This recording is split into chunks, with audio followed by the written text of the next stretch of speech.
We found the listing on a Thursday evening in late March, and I remember that detail clearly because it was the kind of night that makes you feel like something is finally going right. The kids were in bed.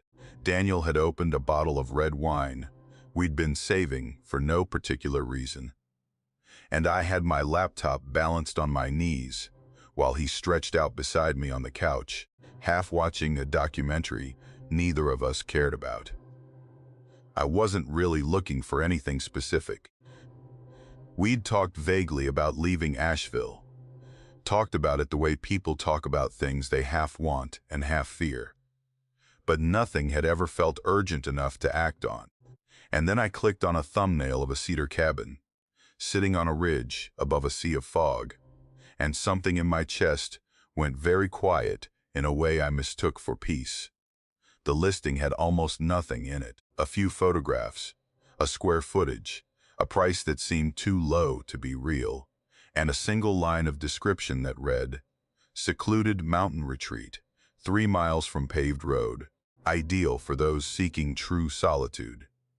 No seller's history, no renovation notes, no detail about how long it had been on the market, though I later found, when I looked more carefully than I should have, that the listing had been sitting untouched for just over 6 years. I asked our realtor about it the next morning. She said she'd reach out to the listing agent.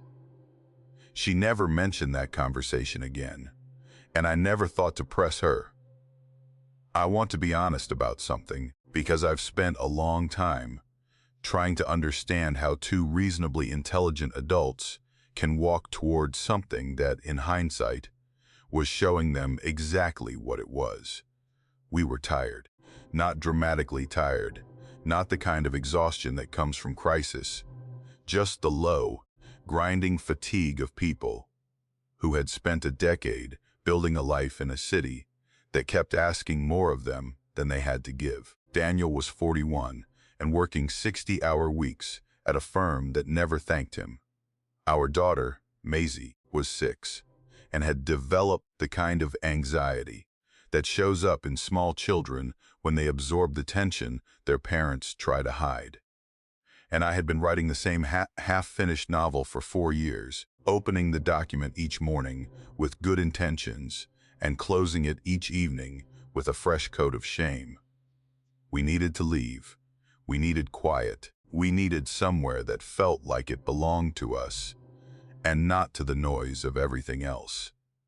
The cabin on the ridge felt, when we drove up to see it on a bright Saturday in April, like an answer to a question we hadn't known how to ask. The cedar had silvered with age, but the bones of the place were solid. Wide plank floors, a stone fireplace that took up most of one wall, windows facing east that caught the morning light and held it. The ridge it sat on gave you a view of 3 mountain ranges on a clear day, and the forest behind the house was old-growth hardwood, towering and cathedral, and deeply still in a way that felt, at the time, like reverence. Maisie ran from room to room the way children do when they're claiming a space, and Daniel stood on the back porch with his hands in his pockets and looked out at the trees for a long time without saying anything. I took that as a good sign. I thought he was moved. I think now he was listening to something neither of us had consciously registered yet. We closed on the property in late April and moved in on a Saturday, in the first week of May, when the mountain was still putting out that extravagant spring green that makes you feel briefly like you're living inside something sacred. The first few days were the best days we spent in that house. We unpacked slowly, arranged and rearranged, ate dinner on the porch, watching the sun drop behind the western ridge and paint everything amber and rose. Maisie slept well. Daniel cooked. I opened my laptop on the first evening and wrote 6 pages without stopping. The words coming the way they hadn't in years, loose and certain and real. I thought the place was unlocking something. I thought we had made the right choice. The hum began on the 5th night. I heard it first, which matters because it tells you something about the way it arrived. Not as a sudden intrusion, but as a thing that had always been there, waiting for you to stop making enough noise to notice it. I woke at some point after midnight, the room blew dark and cold, and lay still for a moment, trying to identify what had pulled me out of sleep. The house was quiet. Daniel's breathing was slow and even beside me. And then, beneath the silence, I became aware of it. A low, resonant frequency, somewhere between a sound and a physical sensation, vibrating at the edge of perception. It was coming from below. Not from the basement, we didn't have a basement, but from further below than that. From the ground itself. I lay there listening to it, for what might have been 10 minutes, telling myself it was the well pump, or some geological settling of the ridge, or the particular acoustics of old wood at altitude. All of these explanations felt plausible in the abstract and entirely inadequate in the room, in the dark, with the vibration pressing against the underside of my sternum like a held breath. I fell back asleep eventually, not because the sound stopped, but because exhaustion won. In the morning, I said nothing. It seemed, in daylight, like the kind of thing that would embarrass me to mention. But Daniel heard it the second night. He came downstairs before I woke and made coffee, and sat in the kitchen with his hands wrapped around the mug, and when I came down, he looked at me with an expression I recognized from years of marriage. The particular look of a person who wants to say something and is waiting to see whether you'll make it easy for them. I said, "Did you hear it?" He said, "Yes."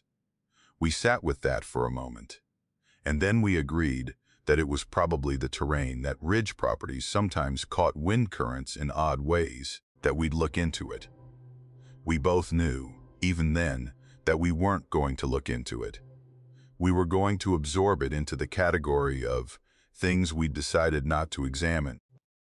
The way you do when you've just made an expensive decision and can't afford to find out you were wrong.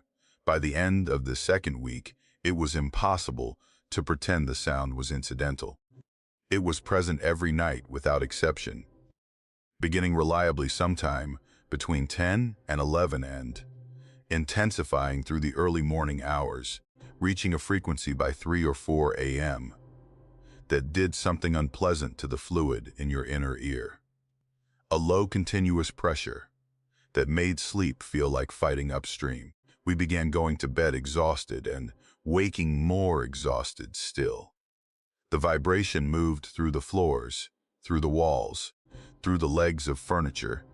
Set a glass of water on the kitchen table at midnight, and you could watch it tremble. Concentric rings spreading outward from a center point, as if the house were sitting on the chest of something breathing. The wildlife absence took me longer to register, because it arrived, not as an event, but as a gradual subtraction. In the first week, I had woken to birdsong every morning. Dense, overlapping, the way mountain mornings are supposed to sound. By the third week, I was waking to silence.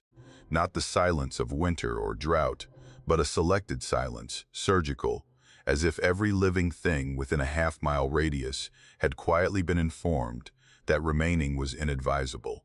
No birds, no insects, not the buzz of gnats or the tick of beetles in the wood, nothing. Even the frogs that had sung every evening from the creek bed behind the east slope had stopped. Daniel walked the creek one afternoon and came back looking unsettled. He said he hadn't seen so much as a water strider. I asked what he thought it meant. He said he didn't know. I think he did know, the same way I knew. We were just maintaining the agreement to not say it aloud. The sleepwalking started in the second month.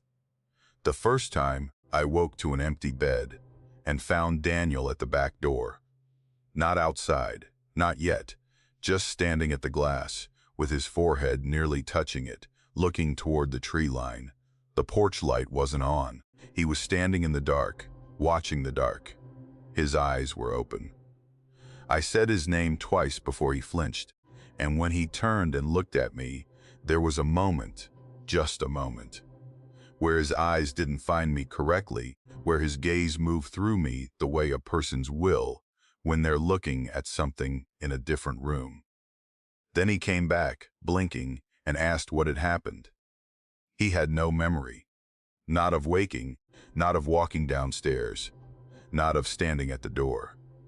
He was genuinely frightened, and his being frightened me more than the act itself, because Daniel was not a person given to fear. He was methodical and rational and constitutionally suspicious of the dramatic. To see him unsettled was to understand that something was genuinely wrong. It happened again 3 nights later. This time, he was outside when I found him, standing at the edge of the yard where the mown grass gave way to the beginning of the woods, barefoot on frost-hardened ground, wearing only a t-shirt in 40-degree air. He was completely still, facing the tree line, his arms loose at his sides. I watched him from the porch for a moment before I called his name, and in that moment, I scanned the area around him the way you do when your body knows something your mind hasn't caught up with yet. The ground around his feet was disturbed, not just by his own footprints, but by others. Prints that led into the tree line, fresh ones. I called his name. He turned. He didn't know where he was. I told myself the prints were deer. I told myself this loudly and repeatedly in the following days. The way you repeat a thing when you know it isn't true, but have decided to believe it anyway. The shape was wrong for deer. The depth was wrong. The stride was wrong. But I had a 6-year-old daughter sleeping 20 feet from those trees, and there is a particular kind of mental discipline that parents develop around fear. A practiced ability to refuse the conclusion your own perception is offering you, because accepting it means accepting what it means for your child. Maisie had been quiet since we moved in. Not unhappy. She didn't seem unhappy, but interior in a way she hadn't been before, as though something had turned her attention inward, or toward something we couldn't see. She spent long hours drawing at the kitchen table, which I'd encouraged initially, telling myself it was healthy, telling myself she was just a child processing a big move through art. The subject matter should have alarmed me sooner. Each drawing was the same figure, tall, extremely thin, rendered in her unsteady 6-year-old hand, with a consistency of proportion that seemed almost too precise for her age, always standing at the edge of something, always facing forward. No features, no clothes, just a vertical form at a threshold. I asked her once, carefully, who she was drawing. She didn't look up from the page. She said, "The one that hums back." The way she said it, not spookily, not with any particular emphasis, just as a statement of obvious fact, was what I remember most. The complete absence of drama in her voice. As if she were identifying a neighbor she'd seen many times, a familiar presence she had simply decided to document. I said, "Where do you see it?" She pointed at the window, the back window facing the tree line. I asked when. She thought about it. "At night," she said, "when Daddy goes to talk to it." I did not ask her anything else. I left the room and stood in the hallway for a long time, with my back against the wall, doing the breathing exercise that my therapist had taught me when I was 26 and in the middle of a different crisis. It had not occurred to me until that moment how alone we were, 3 miles from a paved road, no cell signal to speak of. The nearest neighbor was a man named Grady, who lived down a different ridge road and who had nodded at us once when we passed him in the driveway of the hardware store in town, but had never once come by to introduce himself. I thought about what we would do in an emergency.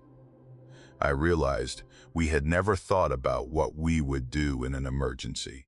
That night, I lay in bed and didn't sleep and listened to the hum and thought about the 6 years the listing had sat on the market. 6 years.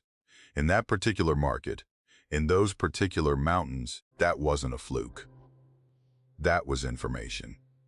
I thought about how the realtor had stopped mentioning the listing agent, had answered my follow-up questions, with a brief redirection to a different property, had seemed relieved when we'd simply proceeded with the offer. I thought about the price so far below what it should have been. Information. I thought about the wildlife, about the frost-stiffened ground, about the prints. I thought about what my daughter had said in the same tone she used to describe her teacher and her friends and her favorite cereal, the one that hums back. I fell asleep somewhere in the 4th or 5th hour of this, when the hum had reached its usual pitch, and my body simply surrendered to exhaustion. I had a dream that I was standing in the kitchen in daylight, looking through the back window at the tree line, and the tree line was standing there looking back. Not metaphorically, but literally, the way two people regard each other across a distance. The trees were watching, and the sound in the dream was not a hum. It was breath. The months of summer passed in a state of sustained unease that I can only describe as the experience of knowing something without having the language to say what you know. We stopped talking about it directly, Daniel and I. Not because we were in denial, but because we seemed to have developed a mutual understanding that speaking it plainly would require us to act on it, and acting on it would mean admitting that we had brought our daughter somewhere that was doing something to her, and that admission was more than either of us could hold while also trying to function. We were still getting up every morning, still cooking dinner, still helping Maisie with the worksheets her teacher had sent home for summer practice. We were very carefully performing normality on a stage that had stopped being normal before the first month was out. The drawings continued. There were more of them now, not just the figure, but the figure in context, the figure at varying distances, sometimes close to the house, sometimes barely visible at the edge of the page. In one drawing, rendered in black crayon with what I thought was unusual deliberateness for a 6-year-old, the figure was standing directly outside what was clearly meant to be Maisie's bedroom window. The bedroom window was on the 2nd floor. I took the drawing from the table without saying anything and put it in the trash outside, and stood in the driveway in the August heat with my hands shaking. That evening, I searched online for every property in that county that had sold more than twice in the past 15 years. It took me 3 hours across 2 evenings, working on the satellite connection that barely functioned in the mountains, clicking through record after record at the county assessor's website. The cabin on our ridge had sold 5 times since 1997, 5 sales in 26 years. The average tenure of each owner was 14 months. 3 of the 5 had sold the property without a realtor. 2 had simply stopped paying the taxes and let it go to county auction. I found no forwarding addresses for any of them. I found no online traces. They had passed through that property, and then it seemed through the world in a way that left almost no mark. I didn't tell Daniel what I'd found. I saved the document in a folder on my laptop and closed the window and sat for a long time looking at the dark shape of the tree line through the kitchen window. The hum was in the floor beneath my feet. The air smelled of pine resin and cold stone and something else. Something older than either of those. Something that didn't have a name I knew. September came. The nights got colder and the hum got louder. And I say that without any intention of exaggeration, they seemed causally linked. The temperature drop and the intensification of the sound, as if the two were variables in the same equation. Daniel's sleepwalking had continued through the summer on an irregular schedule, but in September it became nightly. Every night I would wake to an empty bed and find him somewhere. At the door, in the yard, once at the tree line itself, standing with his toes exactly at the point where the mown grass ended and the pine duff began. He never crossed the line. I began sleeping lightly enough to catch him before he left the room. I would take his arm and walk him back to bed and lie awake beside him, listening to the hum and watching the ceiling and counting the months we had been there. Maisie stopped sleeping through the night in September. She began coming to our room at 2 or 3 in the morning, appearing silently at the doorway in her nightgown, and when I asked her what was wrong, she would say, very simply, that it was too loud.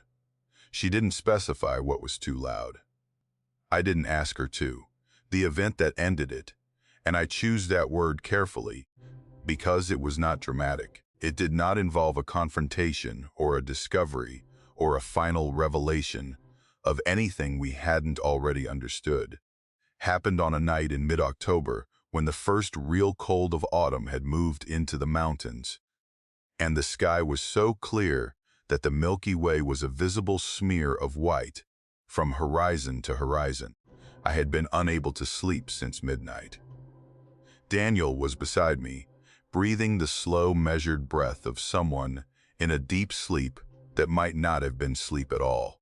I lay on my back and stared at the ceiling and listened to the hum and made a decision. I got up. I went to Maisie's room. She was awake, sitting up in bed in the dark, completely calm, looking at the window. I picked her up and carried her to our room and laid her in the bed between us and went back to her room alone. I stood at her window for a long time, looking out at the dark, at the tree line 50 yards away, existing the way it always existed, as a wall at the edge of the known world, black against black, the first few trunks barely visible in the ambient light of the stars. The hum was strong up there, so much stronger than in our room, and I understood standing there that Maisie had been sleeping in the room closest to whatever was producing it, that she had been listening to it every night of her life in this house. I'm not going to tell you what I saw in the tree line that night. Not because I want to be evasive, but because I don't entirely trust my own account of it. Don't trust whether what I saw was a figure or a shadow, was movement or stillness, was outside the window or reflected in the glass. I know what I think I saw. I know the shape of it and the absolute stillness of it, and the way it seemed to exist at a frequency that corresponded to the hum, as though it were both the source and the expression of the sound, as though they were the same thing and had always been the same thing. I stood at the window for 37 seconds. I counted them. Then I left the room and went downstairs and sat at the kitchen table in the dark and made a list. We left on a Tuesday morning in March. We had been there 11 months and 9 days. We did not list the property. We did not call a realtor. We did not make arrangements of any kind. We put what we needed into the car: clothes, documents, medications, Maisie's 3 most important stuffed animals.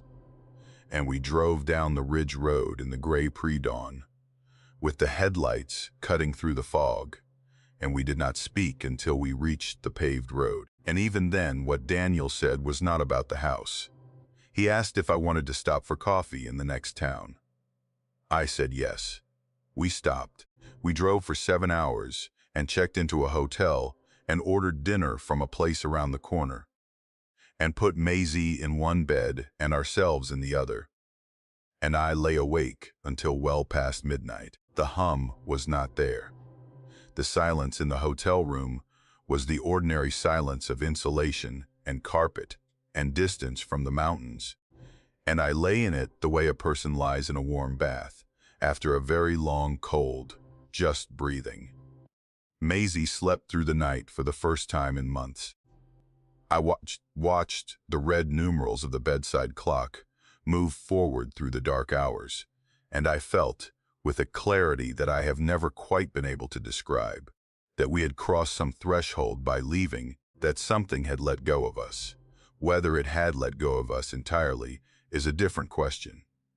The drawings, the figure at the tree line. Maisie stopped making them within a week of leaving the property. She hasn't made one since. She doesn't talk about the cabin. She doesn't talk about the mountains. Last spring, she asked if we could go camping, and Daniel and I exchanged a look across the dinner table, and I said we could think about it, and neither of us has thought about it since. The property is still listed in the county records, in our name. I've never transferred it. I've never responded to the tax notices, though I know they're coming, and I know what the outcome of that will eventually be. Someone else will get it at auction some number of years from now. They'll drive up the ridge road and see the cedar walls silvered with age, and the east-facing windows, and the view of 3 mountain ranges, and something in their chest will go quiet in a way they'll mistake for peace. I think about them sometimes. I hope they'll be paying attention. I hope they'll hear the hum on the 5th night and understand what they're being told, and not do what we did, which was to hear it clearly and choose not to listen. The hum is patient. Whatever is making it has been making it for longer than any of us have been alive to hear it. It will wait. Eleanor Marsh had taught 7th grade English for 31 years, in the same Burlington Middle School, in the same classroom, at the same desk. She had inherited from a retiring teacher whose name she could no longer recall.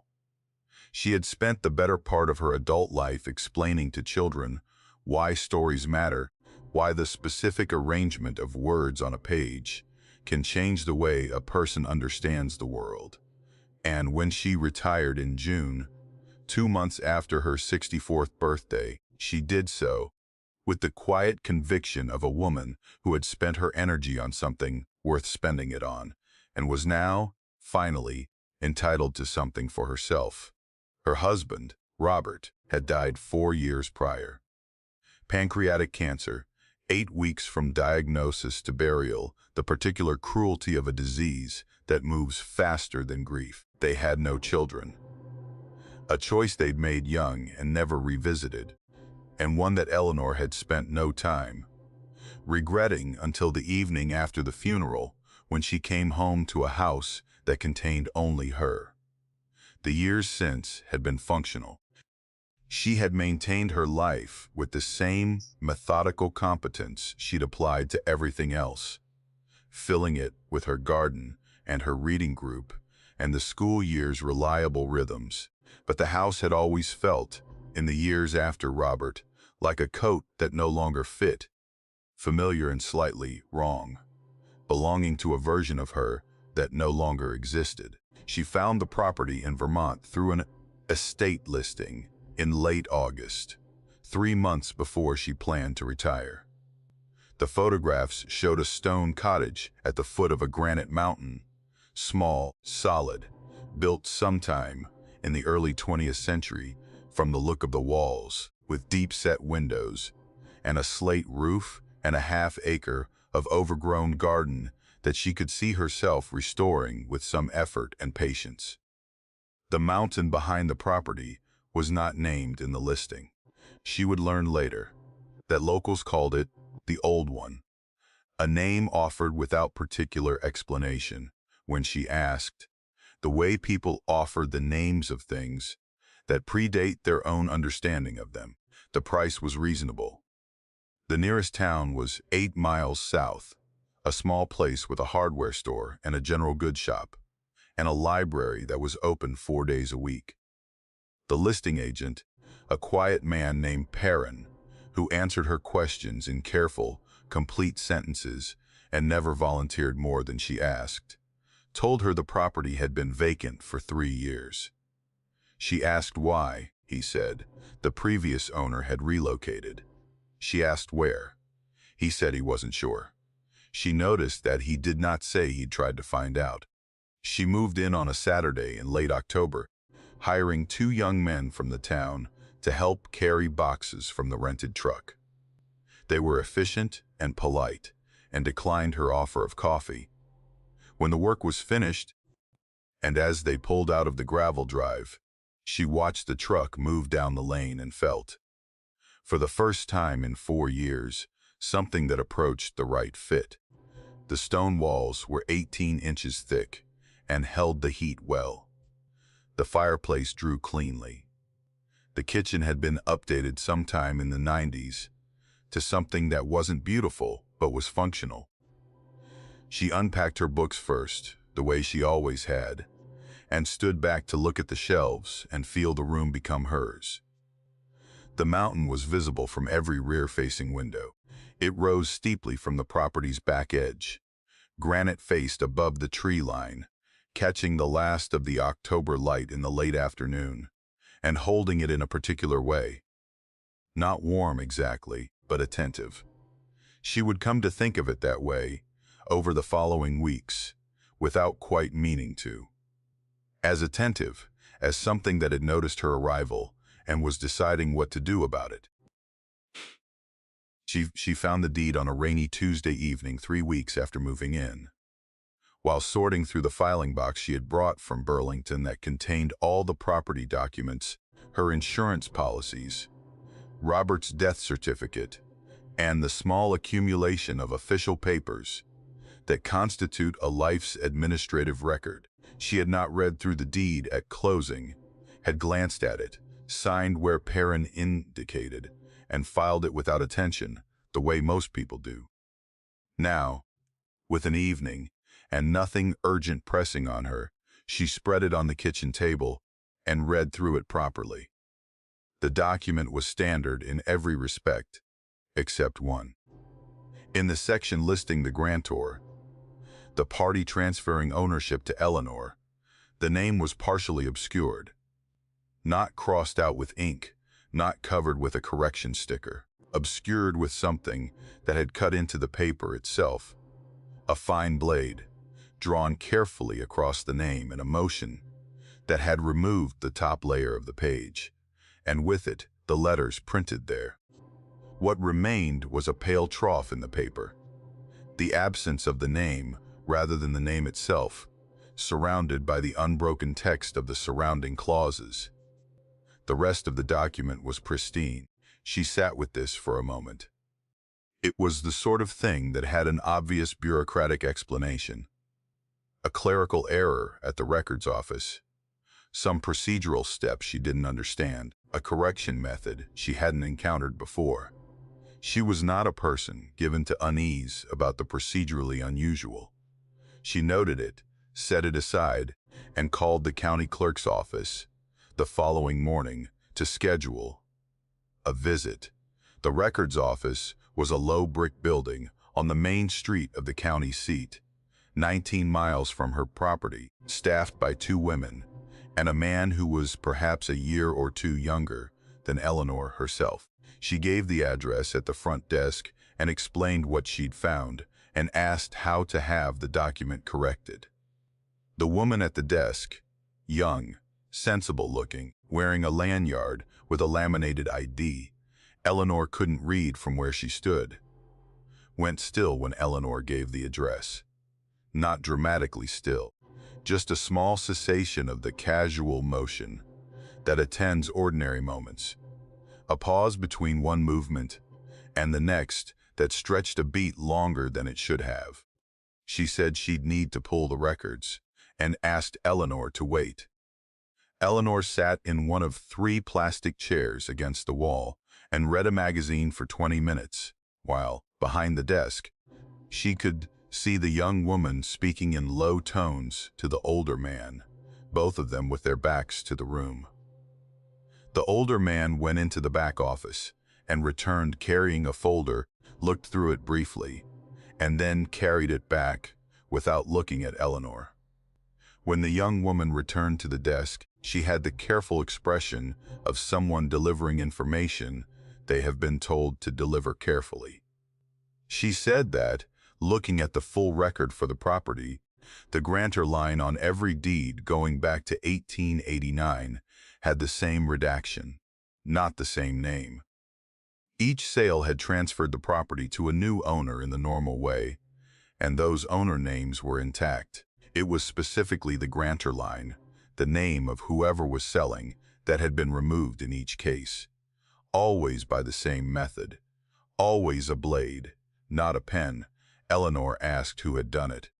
The young woman said they didn't know. Eleanor asked whether the office had any record of why. The young woman said they didn't, and at that point, the man from the back office appeared in the doorway and said, pleasantly, that the records were clear and the deed was in order, and there was nothing requiring correction. His tone was the tone of a conversation being ended. He did not make eye contact with Eleanor as he said it. She drove home slowly, the gray November sky pressing down on the county roads, the bare trees on either side of the lane making a corridor of dark trunks and pale sky that went on for miles. She kept thinking about the phrase, "The records are clear." Clear of what? She had almost asked.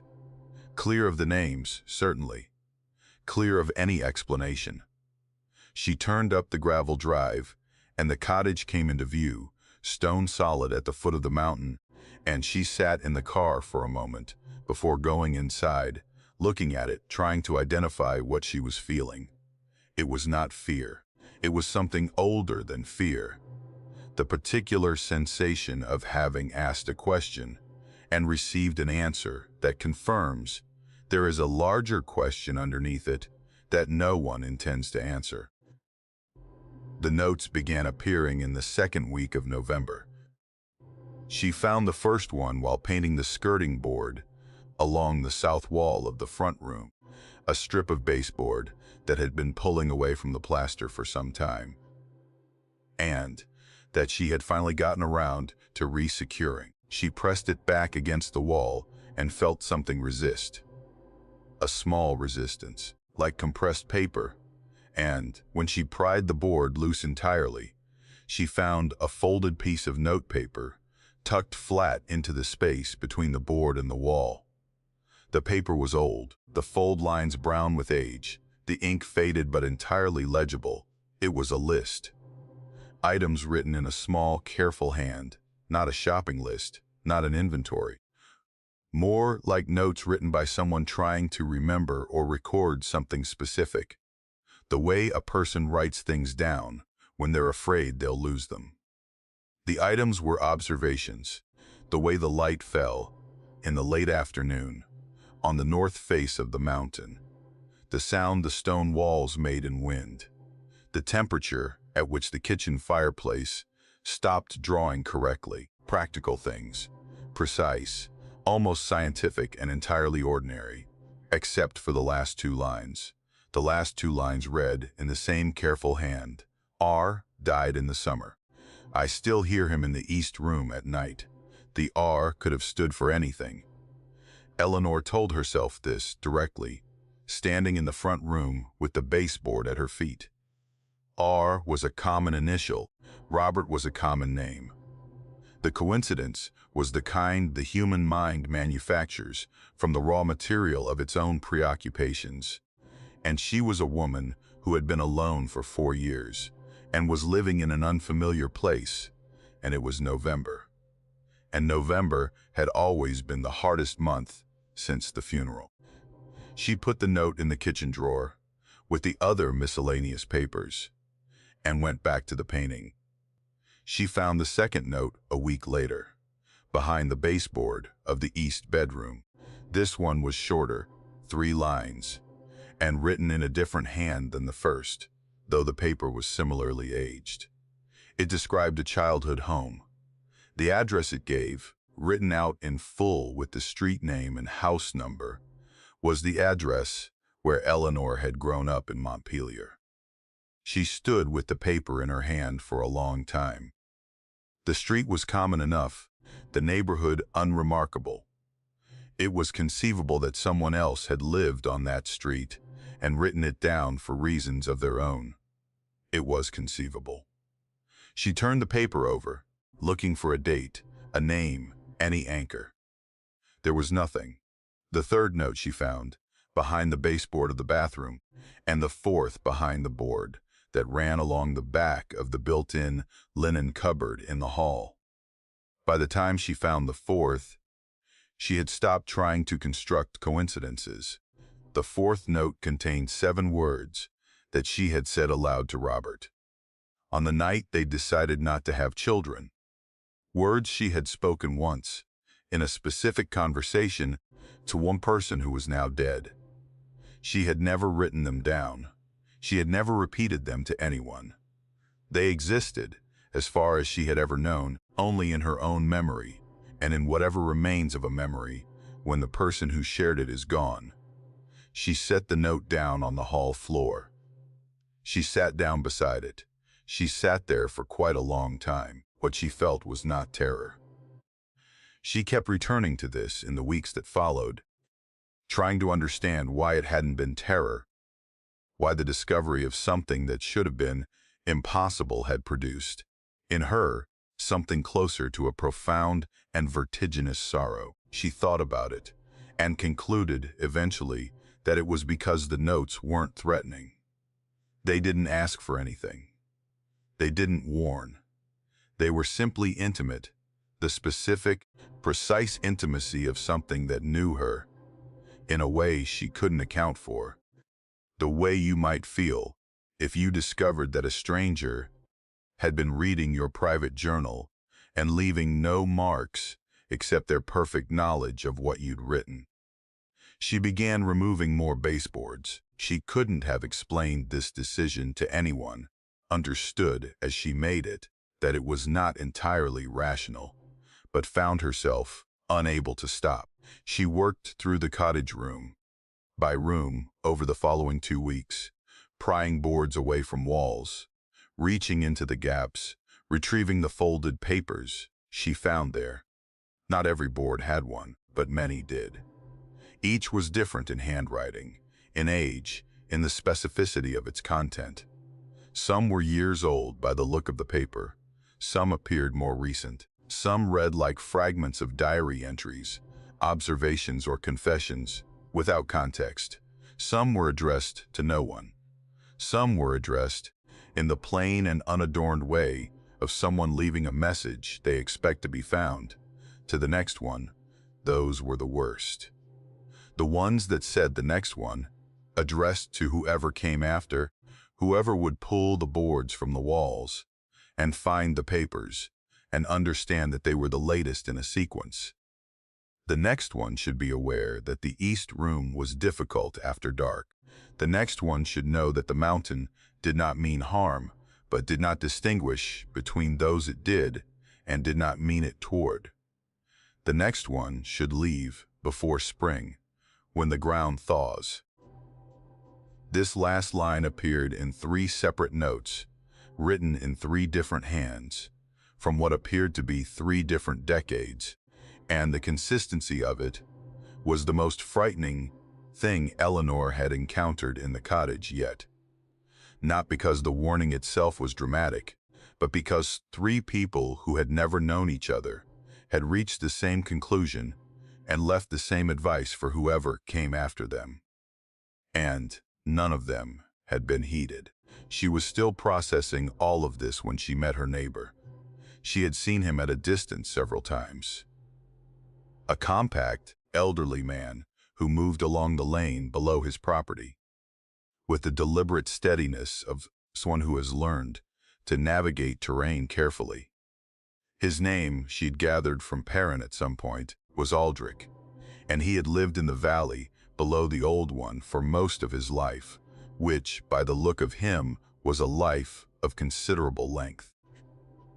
He appeared at her gate on a Thursday afternoon in late November, while she was turning the garden bed along the south wall, and he stood at the fence with his hat in his hands and watched her work for a moment before he spoke.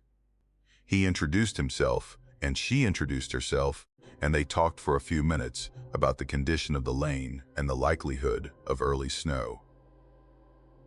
And then he asked, with the careful neutrality of someone who has asked a question many times, and learned to ask it gently, how long she planned to stay.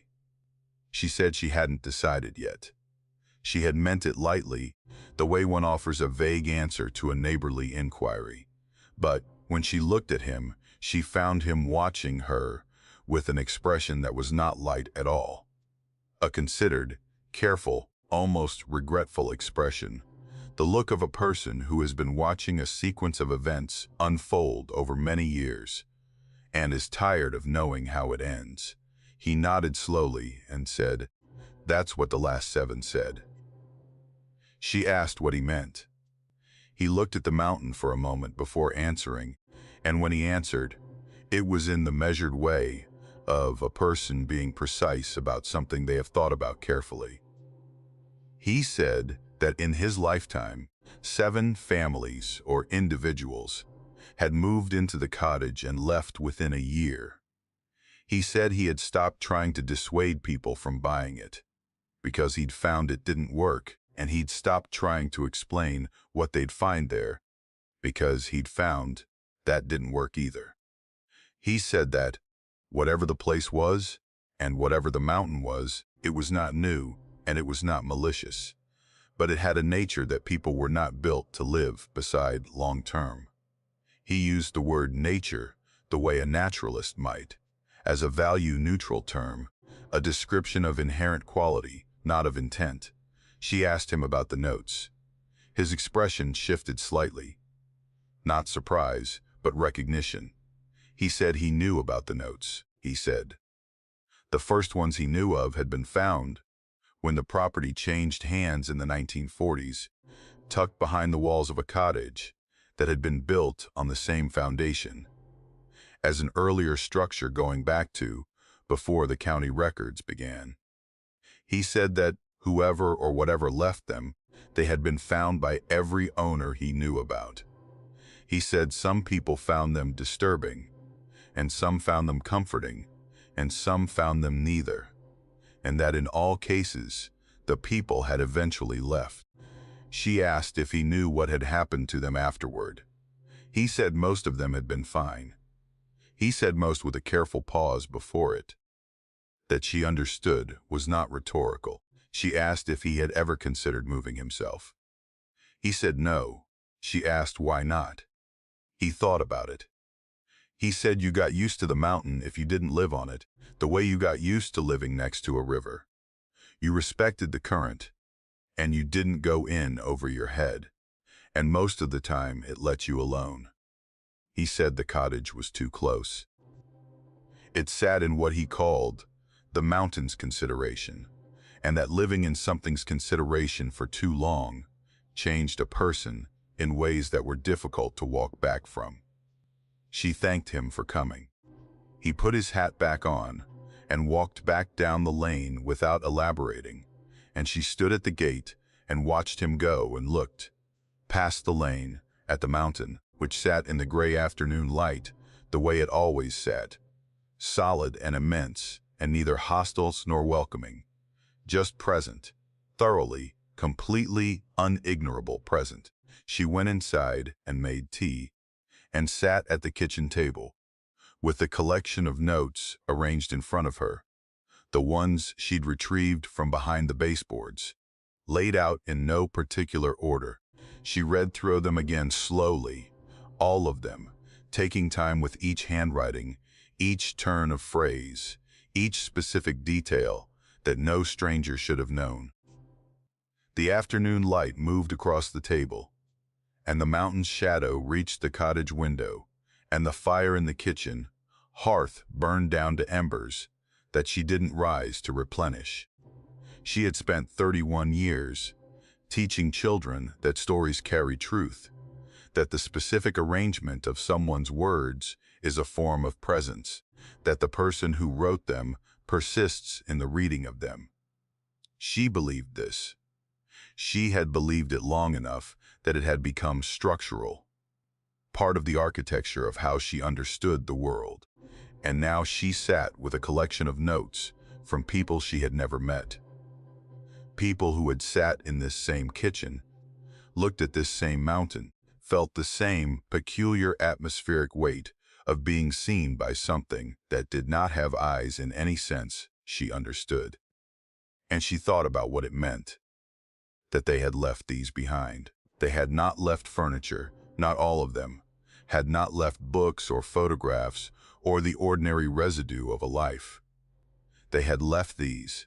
They had left them in the walls, where they would stay until someone pulled the boards away, and they had addressed some of them to whoever came next. It was, she thought, a form of care. A strange and disquieting form of care, but care nonetheless. The impulse to warn, to document, to ensure that the next person would not arrive without any testimony from those who had come before. She thought about the people who had written them. She thought about the names scratched from the deeds with a blade. Always the grantor, always the person leaving. As if departure from this property required the erasure of whoever had dared to sell it, as if that transaction was the one, the mountain or the place or whatever it was, that inhabited the space between the granite and the low sky, found unacceptable. You could buy in, you could leave, but the act of passing it on to the next person, that was what cost you your name in the record. She did not sleep well that night, or the nights that followed, not because anything happened. Nothing happened, not in the way of events or sounds or visitations. The cottage was quiet in the ordinary sense, but there was a quality to the quiet that had changed, or perhaps that she had finally stopped being able to ignore. A quality that Aldrich had named when he talked about living in the mountains consideration. The feeling of being attended to, of existing in a space that was aware of your existing in it. It was not violent, it was not demanding, it was simply unceasing, and the unceasing quality of it was what wore at her. The knowledge that there was no moment in the cottage, no matter how banal or private, that did not occur within that attention. She began writing her own note in the first week of December. She was not entirely sure why she did this. Told herself it was the English teacher's instinct, the need to put words to experience, the belief she had carried for 31 years that articulating a thing was how you took possession of it. She wrote it in the small, careful hand that long years of grading had given her on a piece of notepaper from the pad she kept beside the telephone. She wrote about the deed and the records office and the clerk who wouldn't meet her eyes. She wrote about the notes in the walls and what they had contained and what she believed they meant.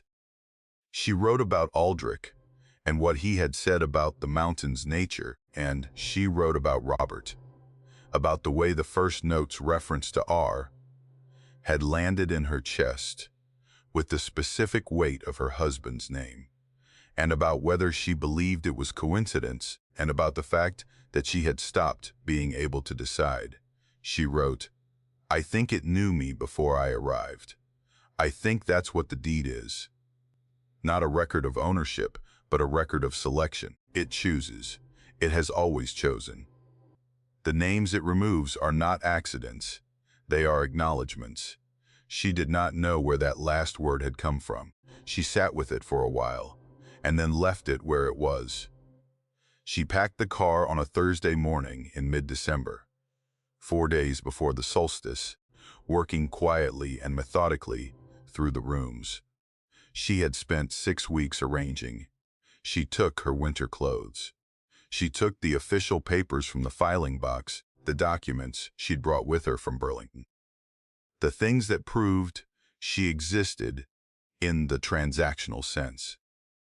She took the photograph of Robert that she'd placed on the bedroom windowsill, the one where he was laughing at something outside the frame, and she held it for a moment before wrapping it and placing it carefully in the bag. She left the furniture. She left the books on the shelves. She'd spent the first afternoon of her new life filling. She left the kitchen things, and the bed linens, and the restored garden tools in the shed, and the good winter coat she'd forgotten was hanging by the back door. She left these things not because she couldn't carry them, but because leaving them felt, in some way she couldn't fully articulate, correct.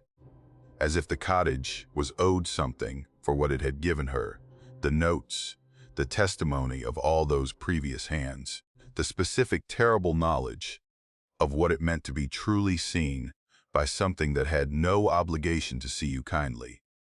She left the notes last. She had them in an envelope on the kitchen table, the notes she had found, and the notes she had written, and she stood in the kitchen doorway with her keys in her hand and looked at the envelope for a long moment. She had considered taking them, had considered destroying them, had concluded, finally, that neither was right.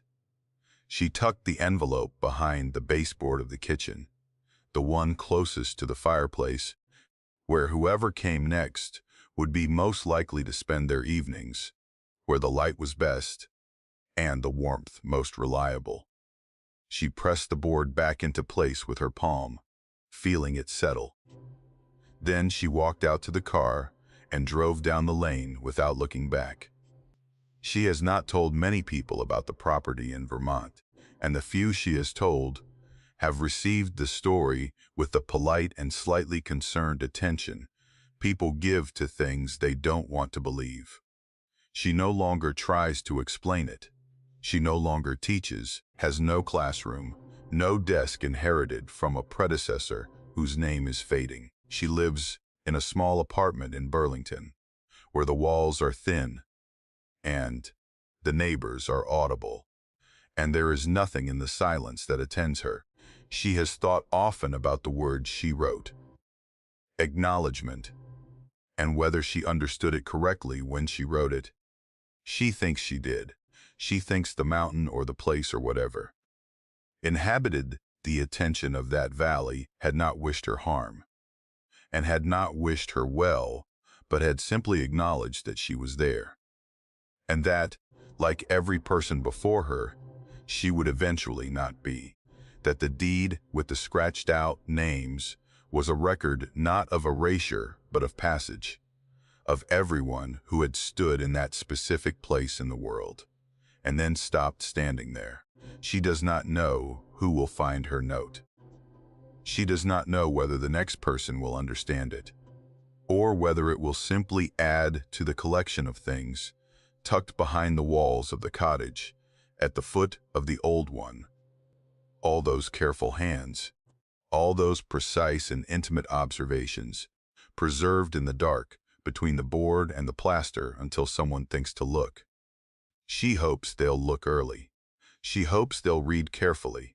She hopes, more than anything, that whoever finds them will understand, that the people who wrote them were not frightened in the end. They were witnesses. There is a difference, though it has taken her years to feel it clearly. She still thinks about the mountain sometimes, in the way you think about a place that held you briefly and let you go. Whether it thinks about her, she can't say. Whether it thinks at all, in any sense that word applies to things that are not people, she can't say either. She suspects it does. She suspects it always has. She suspects that right now, on whatever December afternoon or February morning or April evening is happening in that valley, the old one is sitting in its granite patience at the back of the empty cottage, and it is waiting, and it has already chosen the next one, and they don't know it yet. They never do. The flyer was the first thing Marcus should have questioned, and he has said so many times since, in the way people catalog their own mistakes after the fact, not with genuine self-reproach, but with the particular weariness of someone who has told a story so many times that the regret in it has worn smooth. It was stapled to a corkboard at Hendrick's Feed and Supply, on the edge of Salida, Colorado, between a notice for a missing healer mix and an advertisement for hay by the bale. A single index card, handwritten in blue ballpoint, with a property description and a price and a phone number and nothing else. No photograph. no address beyond the county and the general elevation range, no realtor's name or license number. Just those bare facts, stated in the careful block capitals of someone who had taken their time. Marcus pulled it off the board while his wife, Dana, was paying for the fence staples they'd come in for, pressing it flat against his palm.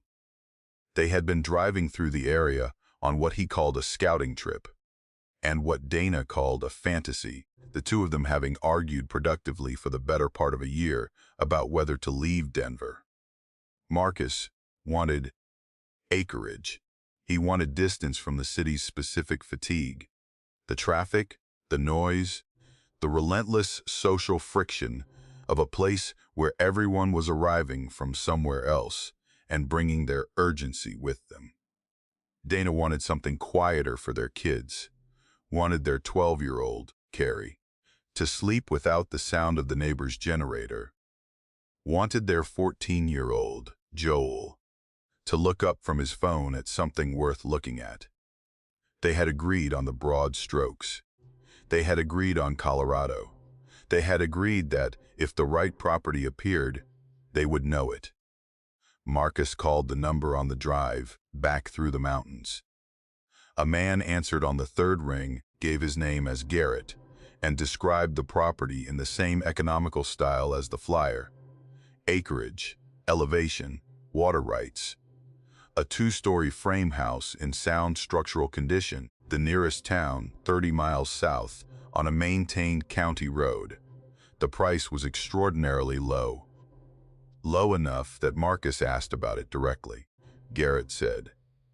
The previous owners had been eager to sell quickly, and the price reflected that.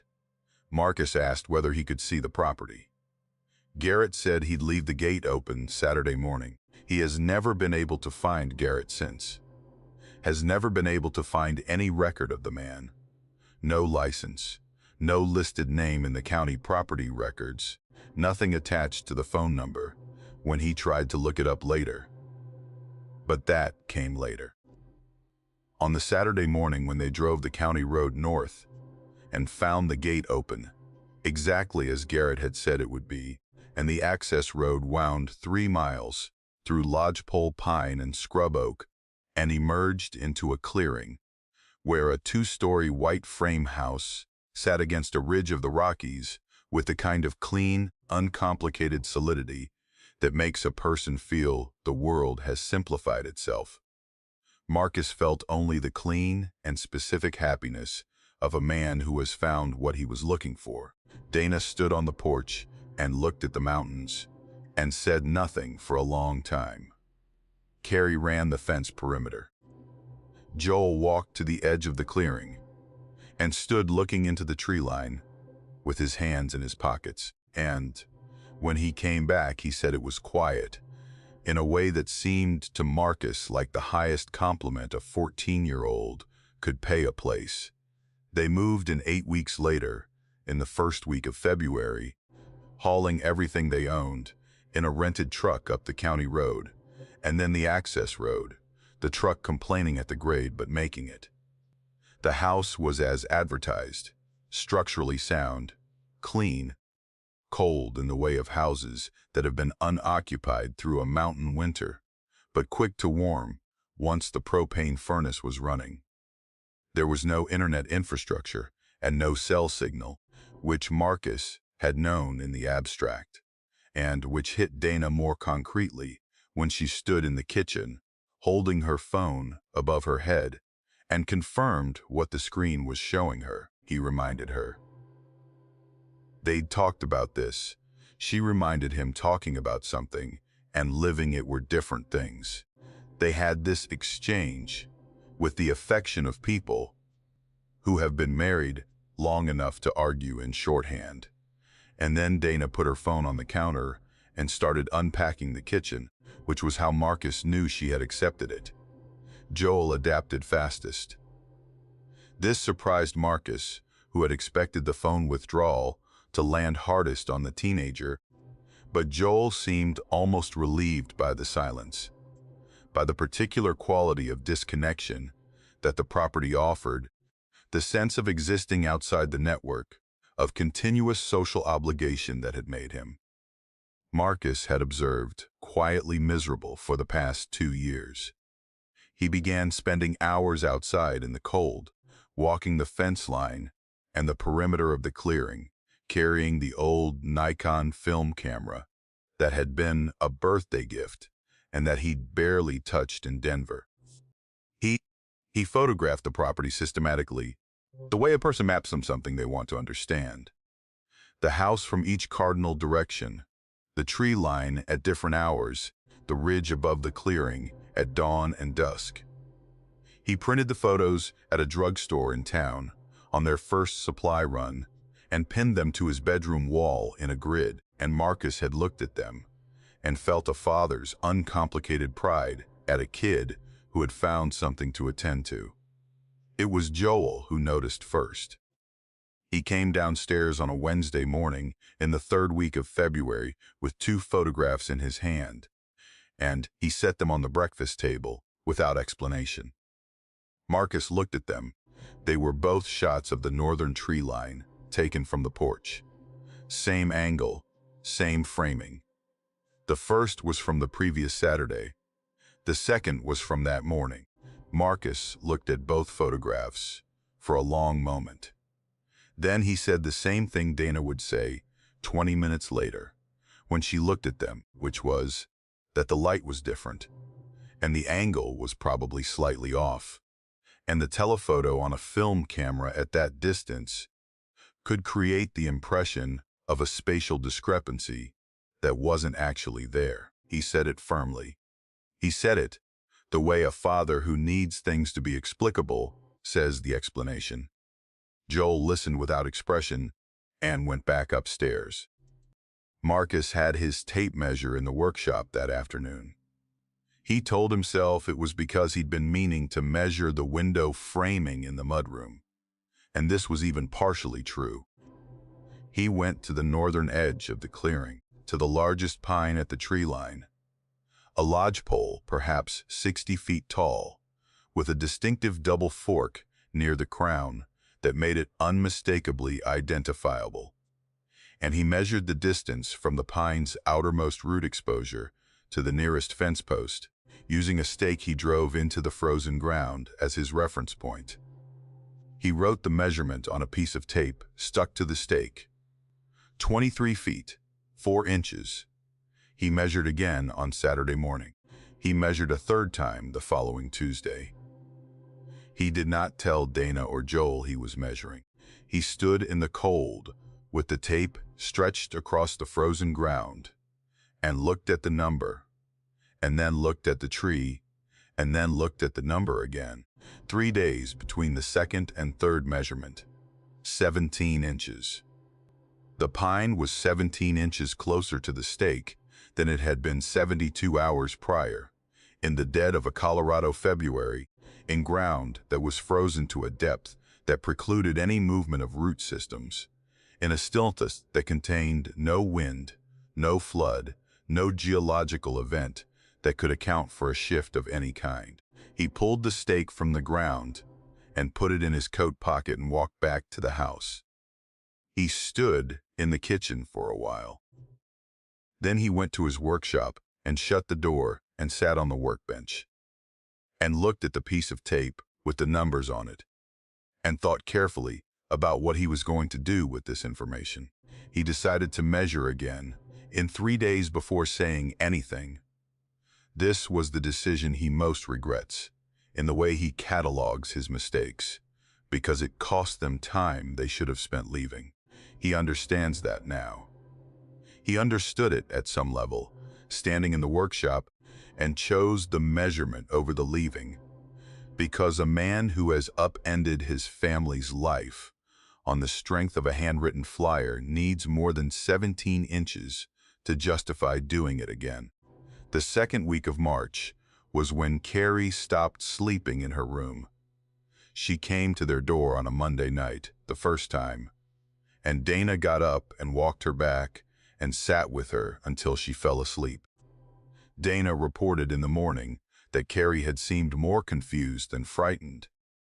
had said there was a noise, a pressure, something against the outside of her window. Dana had checked the window. The latch was secure. The exterior sill showed nothing. The window was on the second floor, 12 feet above the ground, above a section of the house where the ground dropped slightly, so the effective height was closer to 15.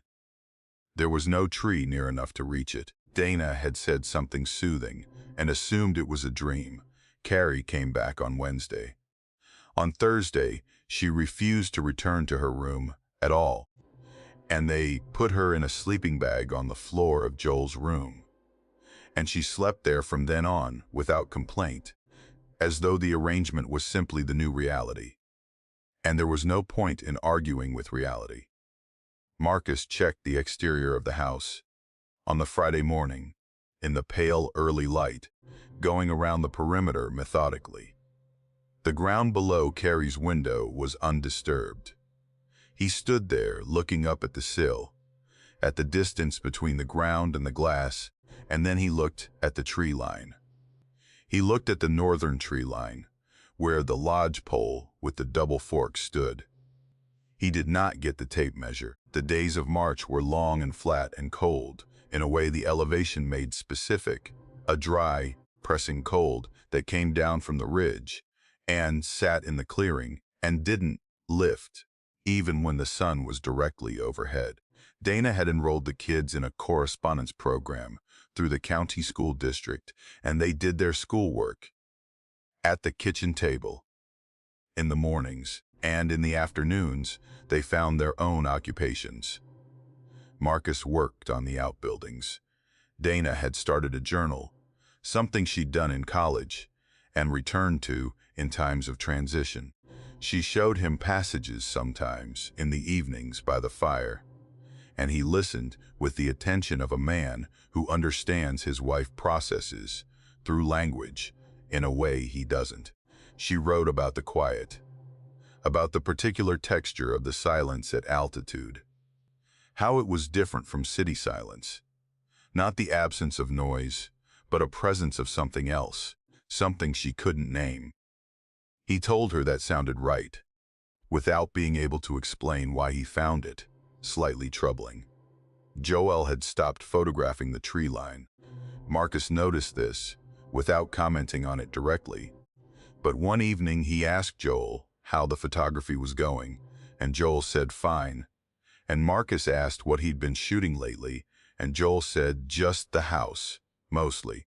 He said the tree line was the same every day. The way he said it, flatly, precisely, without elaboration, landed in Marcus in a way he didn't examine for several more days, the same every day. The trees were not the same every day. Joel had been the first to notice they were moving, had brought the photographs to the table, and now he was saying they were the same. Either he had stopped looking, or he had looked and decided to say they were the same. And Marcus understood with the slow, unwilling comprehension of a father who doesn't want to see what he's seeing that it was the latter. His 14-year-old son had looked at the tree line every day and arrived at a decision about what to say about it. And what he had decided to say was nothing. Marcus went to Joel's room that night after Carrie was asleep and knocked and went in. Joel was reading by lamplight, a novel Marcus didn't recognize, and he looked up with the patient and slightly guarded expression teenagers reserve for adults who are about to ask them something real. Marcus sat on the edge of the desk and asked him directly what did he see when he looked at the trees. Joel was quiet for a long moment. Then he said he saw them moving, not in the wind. Slowly, over days, the whole tree line advancing across the clearing from the north, in a way that was measurable, if you looked carefully and paid attention to fixed reference points. A fence post, a boulder, the corner of the outbuilding. He said he'd been tracking it for 6 weeks, and the rate of advance seemed to be accelerating. He said in another 2 months, at the current rate, the northern tree line would reach the house. Marcus asked why he hadn't said anything. Joel looked at him with the specific expression of a teenager who has been alive long enough to understand that some information is refused before it is delivered. He said he had said something. He had brought the photographs to the breakfast table in February, and Marcus had explained about the telephoto lens. Marcus drove to town the next morning, alone, without telling Dana where he was going, because he hadn't decided yet what he was going to tell Dana, and needed to establish some facts first. He went to the county assessor's office and asked about the property's ownership history. The clerk pulled the file and gave him the names of previous owners, going back 40 years. 4 separate families or individuals, each of whom had owned the property for periods ranging from 7 months to 14. Marcus asked whether any of them were still in the area. The clerk said he didn't know. Marcus asked for the contact information from the most recent prior owner. The clerk gave him a Denver address and a phone number listed as current as of 3 years ago. He called from the parking lot. The number was disconnected. He drove home. He took the long way on the county road through the high meadows, and he tried to think clearly about what he knew and what it meant and what a reasonable person would do with it.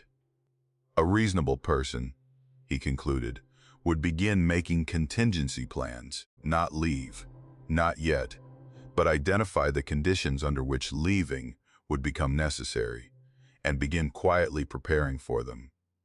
He told himself this was rational. He told himself he was being measured and responsible. That evening, he brought Dana out to the workshop and showed her the piece of tape with the measurements on it. He spread Joel's photographs on the workbench and pointed at the reference points Joel had been using, and walked her through the 6 weeks of documentation. He told her about the county records. He told her about the disconnected phone number. Dana listened without interruption, which was not her usual mode, and which told him she was frightened before she said anything.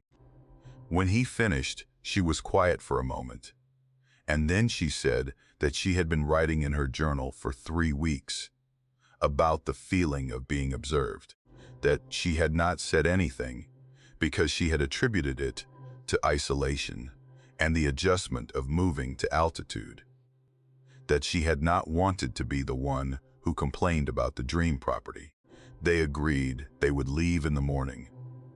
Quietly, practically, they agreed on this. Went through the logistics of what to pack, what to leave, how to manage the school district correspondence where they would go. Dana's sister was in Fort Collins. They would go to Fort Collins and figure out the rest from there. They went back to the house, and Marcus made the fire higher than usual. And they sat with the kids and watched a movie on the laptop's downloaded library, the 4 of them under a blanket on the couch, and Marcus watched his children's faces in the screen light and thought about what it cost a family to be wrong about a place. They went to bed at 10:30. Marcus set an alarm for 4 a.m., thinking of the drive to Fort Collins, thinking of the county road in the dark. He lay beside Dana and listened to the house settle and felt the strange composite exhaustion of a man who has made a decision and is waiting for the permission to act on it that only morning can give. He doesn't know what time it started. His phone, without service, had stopped being reliable as a clock in subtle ways. He would look at it, and the time would be slightly off from what the alarm clock in the kitchen read, and he'd never been able to determine why. He thinks it was somewhere between 1 and 2 a.m. The sound came from below the house, not from the crawl space, not from the mechanical room where the furnace ran. From further below than that.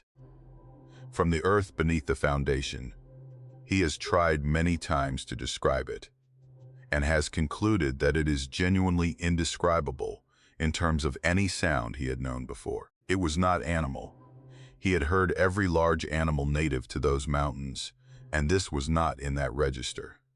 It was not mechanical, had no cycling rhythm, no motor quality, no repetition. It was not wind, was internal rather than external, seemed to originate from a single point, directly below the center of the house, and radiate outward through the foundation and the floor joists, and the plank floors, and the soles of your feet if you were standing, which Marcus was, within 30 seconds of it beginning, standing in the bedroom in his socks, with Dana awake beside him, and the kids in the hall.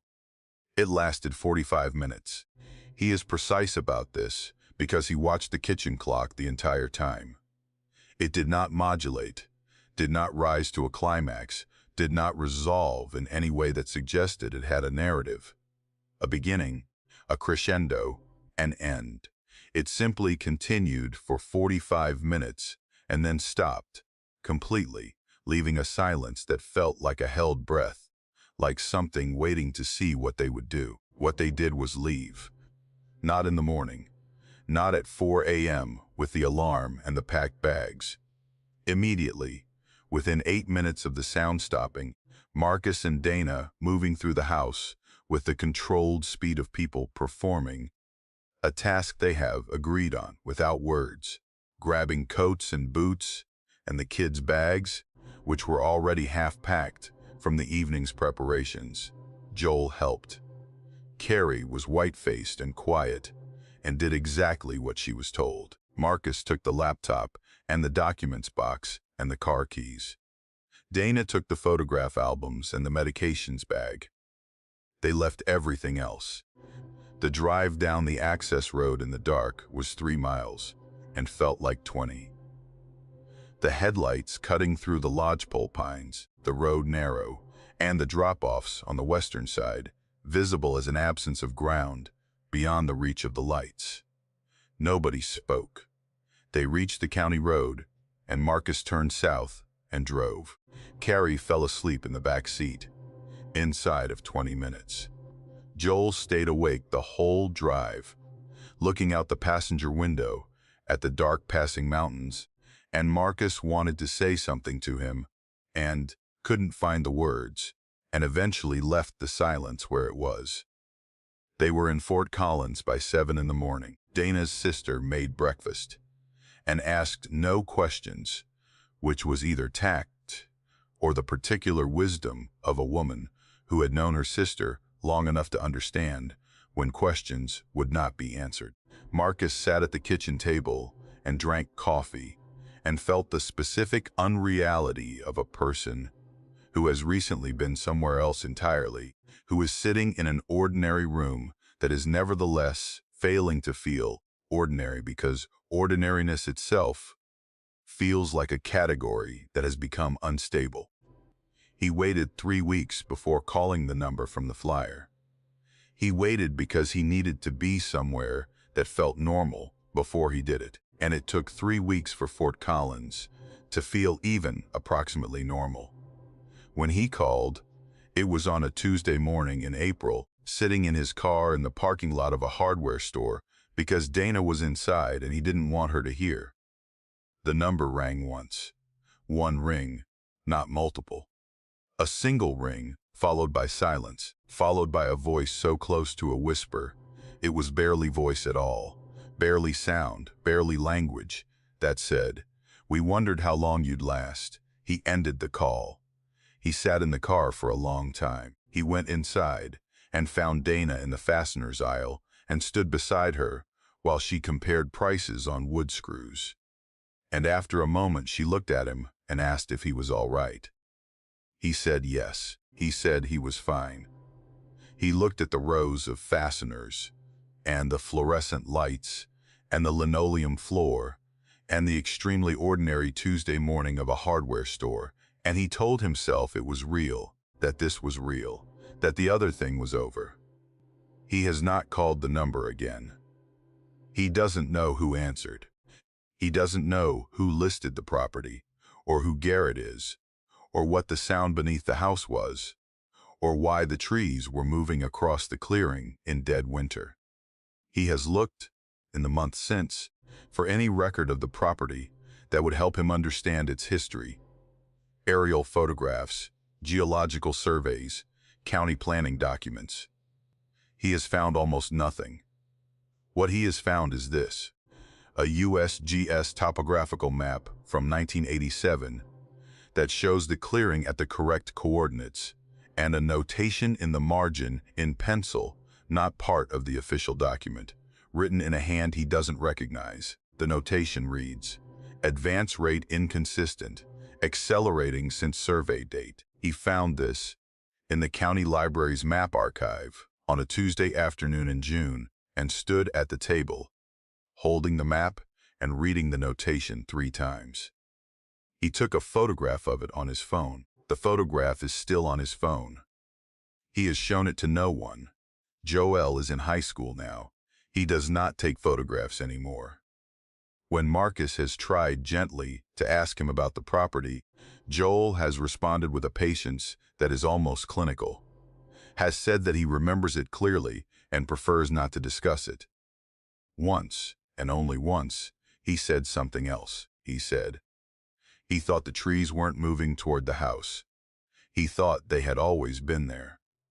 He thought what was moving was the clearing itself, the open space, the light, the habitable place, retreating, being reclaimed.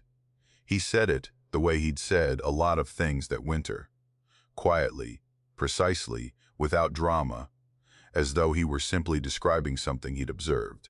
Marcus has thought about this often since, has thought about the clearing and what it means for a space to be reclaimed, not invaded but reclaimed. The way a body closes over a wound, the way land returns to what it was before anyone decided to call it property. He thinks about the house, standing there still, in the middle of a clearing that is, by his son's reckoning, no longer as large as it was. He thinks about the next flyer on the next feed store board, and whether it has already been written, and whether whoever reads it will feel, as he did, the clean and specific happiness of a man who has found what he was looking for. He hopes they ask more questions than he did. He knows they won't. Thomas Edel had been a licensed land surveyor for 19 years.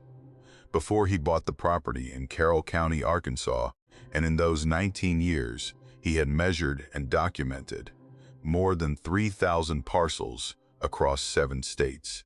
He understood land the way a physician understands the body, not as a thing to be admired from a distance, but as a system to be read, with its own logic and its own language, and its own capacity to reveal, under careful examination, exactly what it was.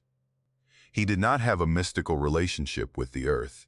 He had a technical one. It is important to establish this about Thomas before anything else, because everything that follows is filtered through the perception of a man who believed, with the particular confidence of professional expertise, that the physical world was a thing that stayed where you put it. He and his wife Claire found the property in early spring, 2 months after Claire's first trimester scan had come back clean, and they had begun, cautiously, to believe the pregnancy would hold. They had lost 2 before, a fact they carried quietly, the way couples carry things that are too specific to their private geography to translate into general conversation. And the relief of the 3rd pregnancy progressing normally had loosened something in both of them, a desire for space, for something that felt like permanence, like a place chosen for the long term, for the life that was now credibly arriving. Thomas had been talking about buying acreage for years, in the abstract way people talk about things they want and don't quite pursue. And Claire, who had grown up in the Ozarks, before her family moved to Little Rock when she was 12, said that if they were going to do it, they should do it in hill country, she said. She wanted to come back to something she recognized. The property was 83 acres in the highlands south of Eureka Springs.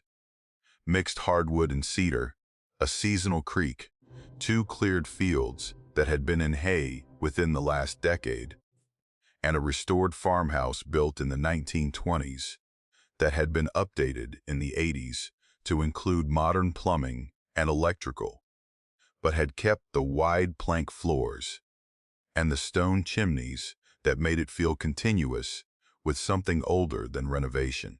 The listing described it as having been in the same family for 3 generations before going to estate sale. The price reflected the fact that it had been on the market for 11 months without an offer, which Thomas attributed to its distance from any significant town, and the access road's steep grade, and the general difficulty of the terrain, which were all legitimate deterrents that his professional experience made him well equipped to evaluate. He surveyed the property himself before closing. This was both a professional reflex and a practical calculation. Hiring a colleague would cost him time and money he could save by doing it himself, and the work would give him the kind of ground-level familiarity with the parcel that no amount of documentation reading could replicate. He spent 2 full days on it in late April, moving through the hardwood with his equipment, establishing control points, and measuring distances and recording elevations. He photographed every significant feature: the creek bed, the ridge lines, the foundations of 2 outbuildings, the tree lines at the field edges. He entered everything into his mapping software. That evening, at the kitchen table of the rental house in Eureka Springs, where they'd been staying while they waited for closing, and he produced a survey document that matched the existing county records within acceptable tolerances, and confirmed that the property was exactly what it was represented to be. He has since looked at that document many times, has gone over every measurement, every notation, every reference point. He has found nothing wrong with it. What it describes is a real place, accurately rendered. The problem is not the document. They moved into the farmhouse in late May, when the Ozark hardwoods were in full leaf, and the cleared fields were high, with grass that caught the wind in long, rippling waves, that Claire said looked like something breathing. She was 4 months pregnant by then, and moving through the specific phase of a pregnancy where the fear of loss had given way to the fear of everything else, the ordinary, enormous fear of a person who understands that something irreversible and life-altering is coming, and can't quite reconcile the scale of it with the dailiness of waiting. Thomas watched her settle into the farmhouse with the careful attention he'd been giving her for years, the particular watchfulness of a man who has learned that the person he loves has a resilience she sometimes needs him to reflect back to her. And he thought she seemed well. He thought the hill country air was doing something good for her. He thought they had made a right choice. The summer months were productive and quiet. Thomas was doing freelance survey work remotely, reviewing documentation, and providing expert consultation for firms in Little Rock and Fayetteville, which kept him occupied without requiring him to travel. Claire was reading extensively and gardening and going on long, slow walks through the property's cleared fields in the evenings, returning flushed and satisfied in the way of someone who has found a relationship with a place that suits her. They had few visitors.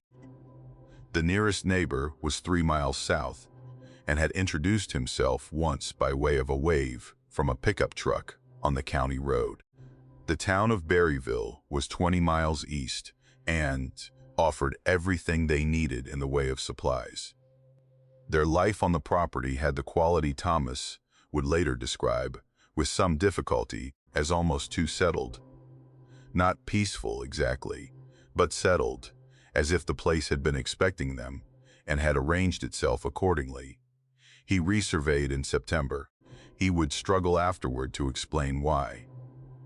would say it was professional habit, would say he'd noticed what he thought might be an error in one of his original elevation readings and wanted to check it, would say he'd simply had a free afternoon and the equipment was in the truck. All of these were partially true. The fuller truth which he arrived at gradually was that something had been registering at the edge of his awareness for several weeks, without quite forming into a specific perception. A sense, too vague to be called a suspicion, that the property he was moving through daily was not lying quite flat against the map he had made of it. The way a room feels slightly wrong when furniture has been moved and you can't identify what changed. He started on the eastern boundary, where a low ridge ran along the property line for about a quarter mile before turning south. He had documented this ridge carefully in the original survey, establishing its position relative to a concrete monument at the northeast corner. He set up his instrument, shot the monument, and turned to the ridge. The ridge was in the wrong place.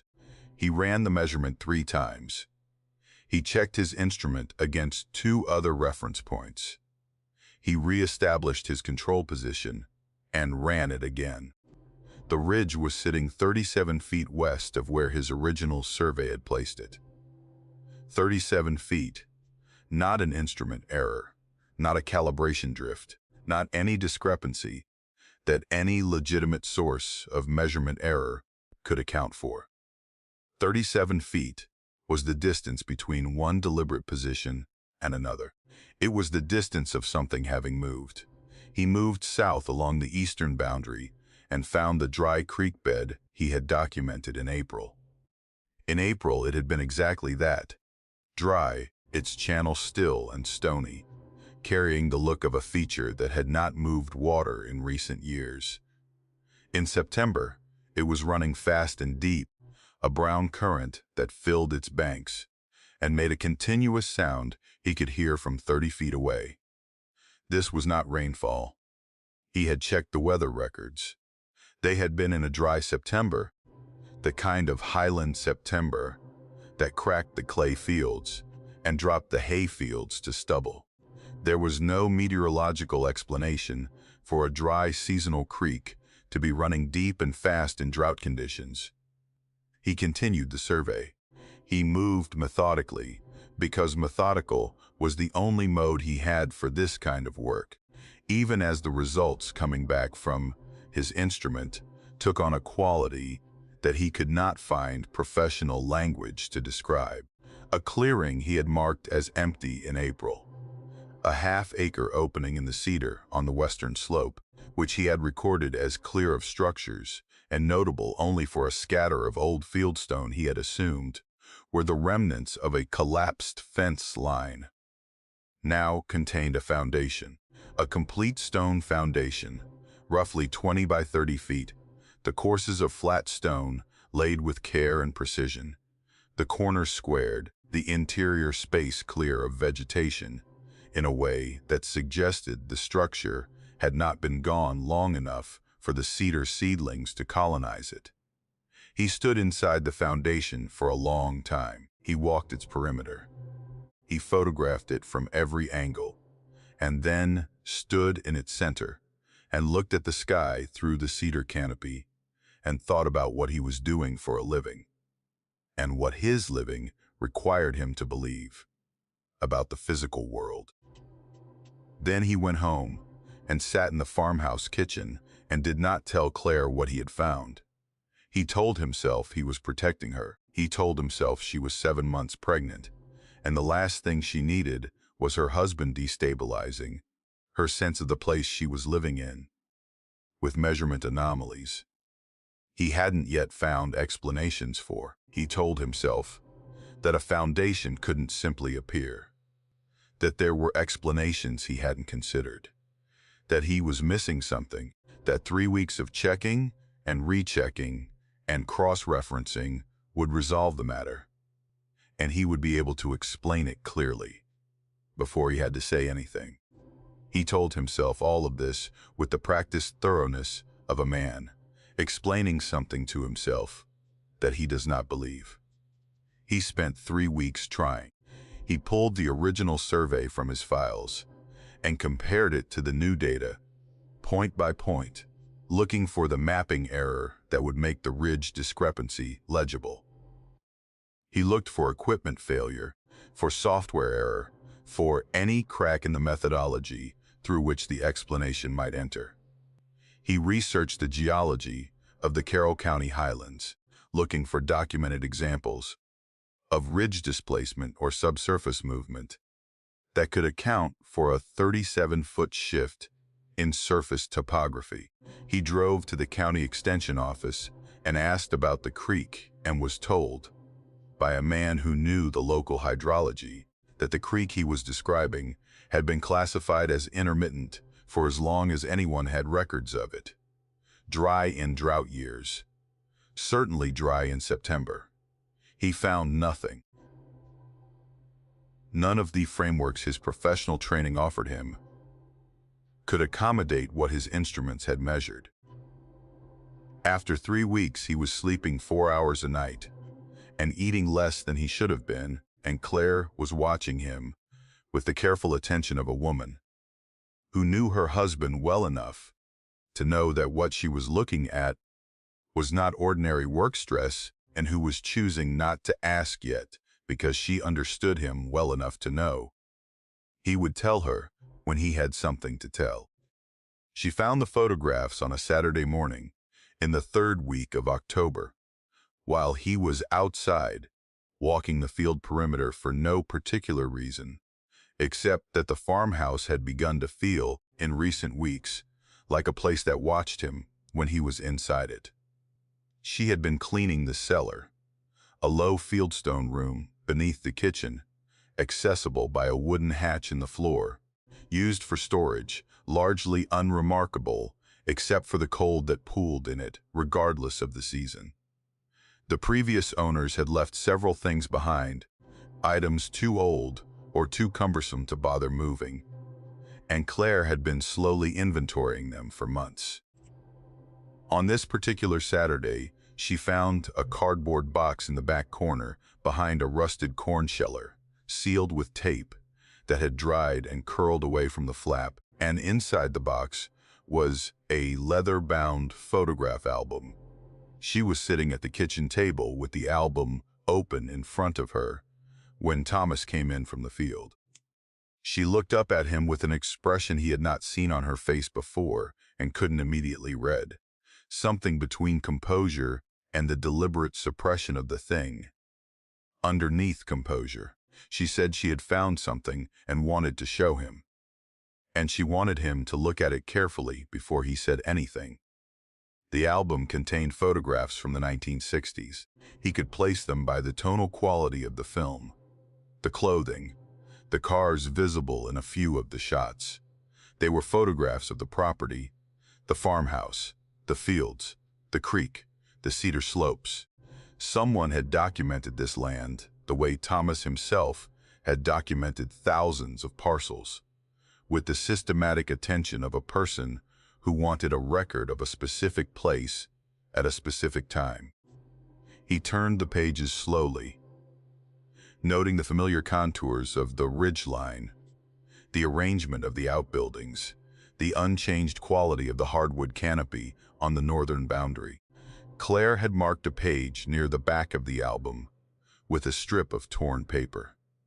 The photograph on that page was taken at the eastern edge of the hayfield, looking toward the hardwood line.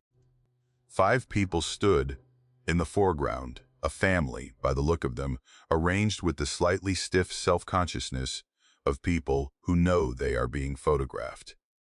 A man and woman in their 30s, 3 children, ranging from young to early adolescent. They were looking at the camera, all of them, except that Thomas barely registered them. In the background of the photograph, half dissolved into the shadow, at the edge of the hardwood line, was a 6th figure, standing slightly apart from the trees, not in the family group, not looking at the camera. standing in the particular way of someone who is simply present in a place without intending to be recorded. Weight shifted to the left hip. One hand lifted slightly, as though in a gesture that had stopped partway through, head tilted at a small angle toward the right shoulder. Thomas looked at this figure for a long time. He looked at the tilt of the head, at the line of the shoulders, at the quality of the posture, which was not generic but specific. The specific posture of a person he had been watching for 7 months, watching the way you watch someone you love, learning the particular grammar of how they hold themselves. He looked at Claire, who was watching him, read the photograph. He looked back at the photograph. He looked at the woman at the edge of the trees, the same hair. Even in the faded tonal gray of 1960s film, the length and weight of it was unmistakable. The way it fell across the left shoulder, the same slight forward inclination of the upper body, the same carriage. If you had shown Thomas this photograph before he met Claire and asked him to describe the figure's posture, he would have described his wife. The photograph was dated in pencil on the reverse. He turned it over and read the date and then set the album down on the table, very carefully, the way you set down something fragile that has become more fragile in the handling. August 14th, 1963, 30 years before Claire was born, 11 years before Thomas was born, in a field in Carroll County, Arkansas, at the edge of a tree line on a property neither of them would own for another 6 decades. He has said, in the years since, that the silence in the kitchen at that moment was the loudest thing he has ever experienced. Not because nothing was said, but because everything that needed to be said was present in the room, and neither of them could find the door to it. Claire was 31 years old, and 7 months pregnant with their daughter, in a farmhouse on a property that contained a photograph of someone who looked exactly like her standing in a field before she existed. Thomas was a man whose profession was built entirely on the premise that the physical world is consistent and measurable and stays where you put it, and he had spent 3 weeks demonstrating to himself, with instruments he trusted completely, that this particular piece of the physical world did not. Claire said, "I want to leave," he said. "Yes," she said. "I mean now," he said. "I know." They packed that afternoon. The deliberate, efficient packing of people who have agreed on something and don't need to discuss it further, moving through the farmhouse rooms with a focus that precluded looking too carefully at anything. Thomas took his survey equipment and his professional documents and their financial records. Claire took their clothes and the medications and the things she had brought specifically for the baby's arrival. She took one book from the shelf by the fireplace, and Thomas has never asked which one, and she has never said. The photograph album they left on the kitchen table. Thomas has since wondered why neither of them thought to take it. Whether it was simply an oversight in the controlled haste of leaving, or whether both of them understood, without discussing it, that taking it would mean carrying something they didn't want to carry, that leaving it was a form of decision. He thinks it was the latter. He thinks Claire understood this about the album before he did. The way she understood many things about the situation faster and more clearly than he did, perhaps because she had grown up in those hills and had absorbed something about them in childhood that he, arriving as an adult with his instruments and his frameworks, had no capacity to receive. They drove south on the county road. In the early evening, the Ozark hardwoods gold and amber on either side of them, the light doing what October light does in hill country, and nobody spoke for the first hour. Then Claire said his name. He said yes. She said she needed him to understand that she was not going to talk about the photograph, that she was going to put it into a category of things that she would not be examining, and that she needed him to respect that. He said he understood. She said she meant permanently, not just for now. He said he understood that too. Their daughter was born in a hospital in Springfield, Missouri, 6 weeks later. They named her Anna. She was healthy, and the birth was uncomplicated, and Thomas stood in the delivery room and held Claire's hand and watched his daughter arrive in the world, and felt, underneath the enormous specific joy of that moment, a gratitude so physical it was almost structural. Gratitude that they had left, that the baby was being born in a room he could account for, in a place that had no photographs of his wife standing in its fields before she was alive to stand there. He submitted his resignation to the survey firm 3 weeks after Anna was born. He surrendered his license the week after that, listing the reason as voluntary withdrawal, which is a bureaucratic category that requires no explanation, his colleagues called, and his former employer sent a letter asking whether there was something the firm could address. And Thomas responded to none of it. He has not picked up a survey instrument since.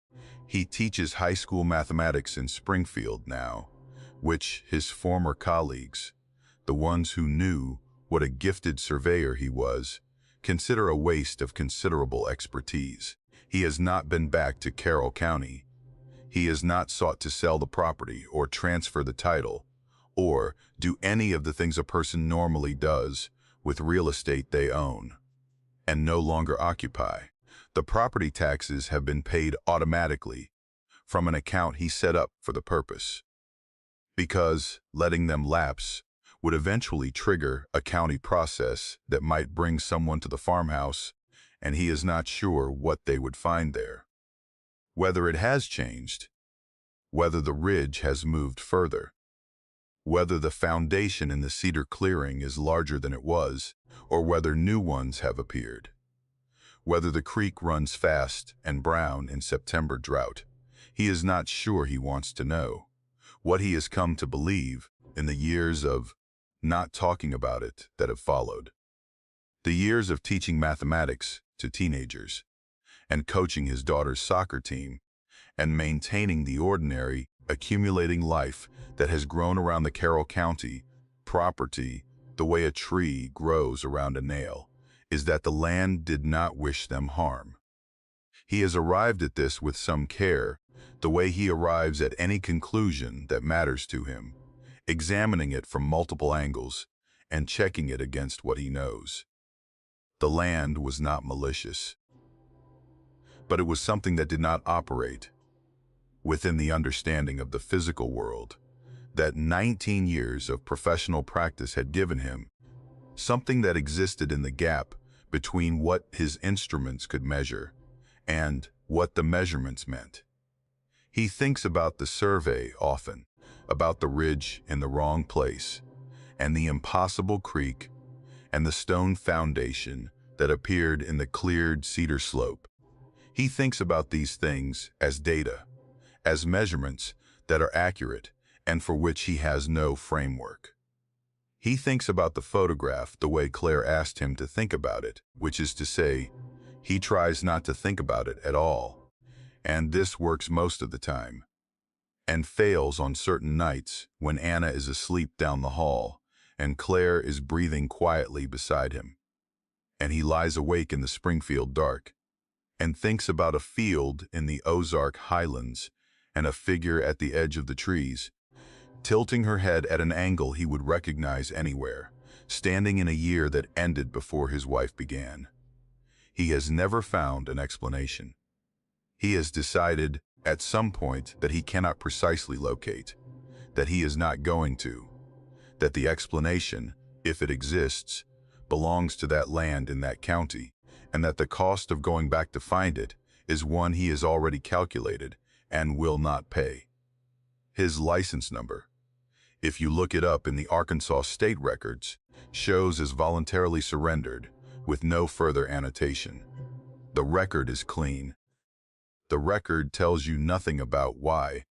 A man with 19 years of blameless professional practice and a reputation for precision would walk away from the work that had defined his adult life, would set down his instruments and leave them down and teach algebra to 15-year-olds.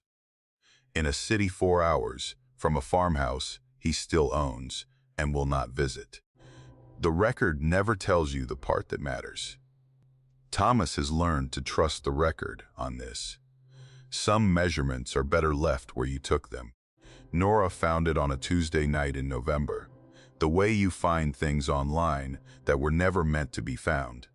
By accident, by sideways navigation, clicking from one listing to another, in that half-deliberate way of people who are looking for something, without having committed to looking. She and Paul had been talking about leaving Richmond for 2 years.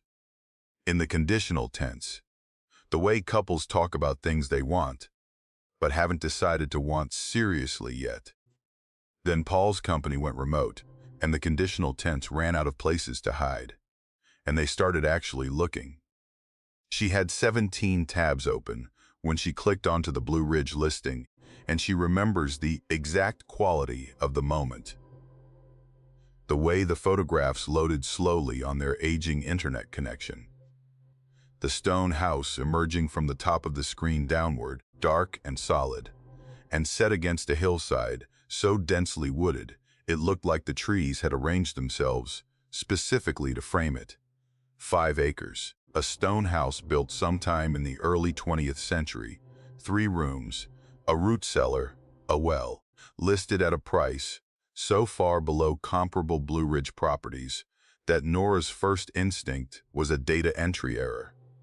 Someone had dropped a digit, or confused the price with the acreage. She called Paul in from the other room, and he stood behind her chair and looked at the screen without saying anything for a moment. And then he said, "Send me that link." She sent him the link. He opened it on his own laptop and read through the listing details, and then went to 3 other real estate platforms and ran the address and found nothing. No other listing, no comparable sales data, no property history. The listing existed in a single location on a single platform, and nowhere else, which was unusual but not unheard of for private sales in rural counties. They called the number listed for the selling agent the following morning.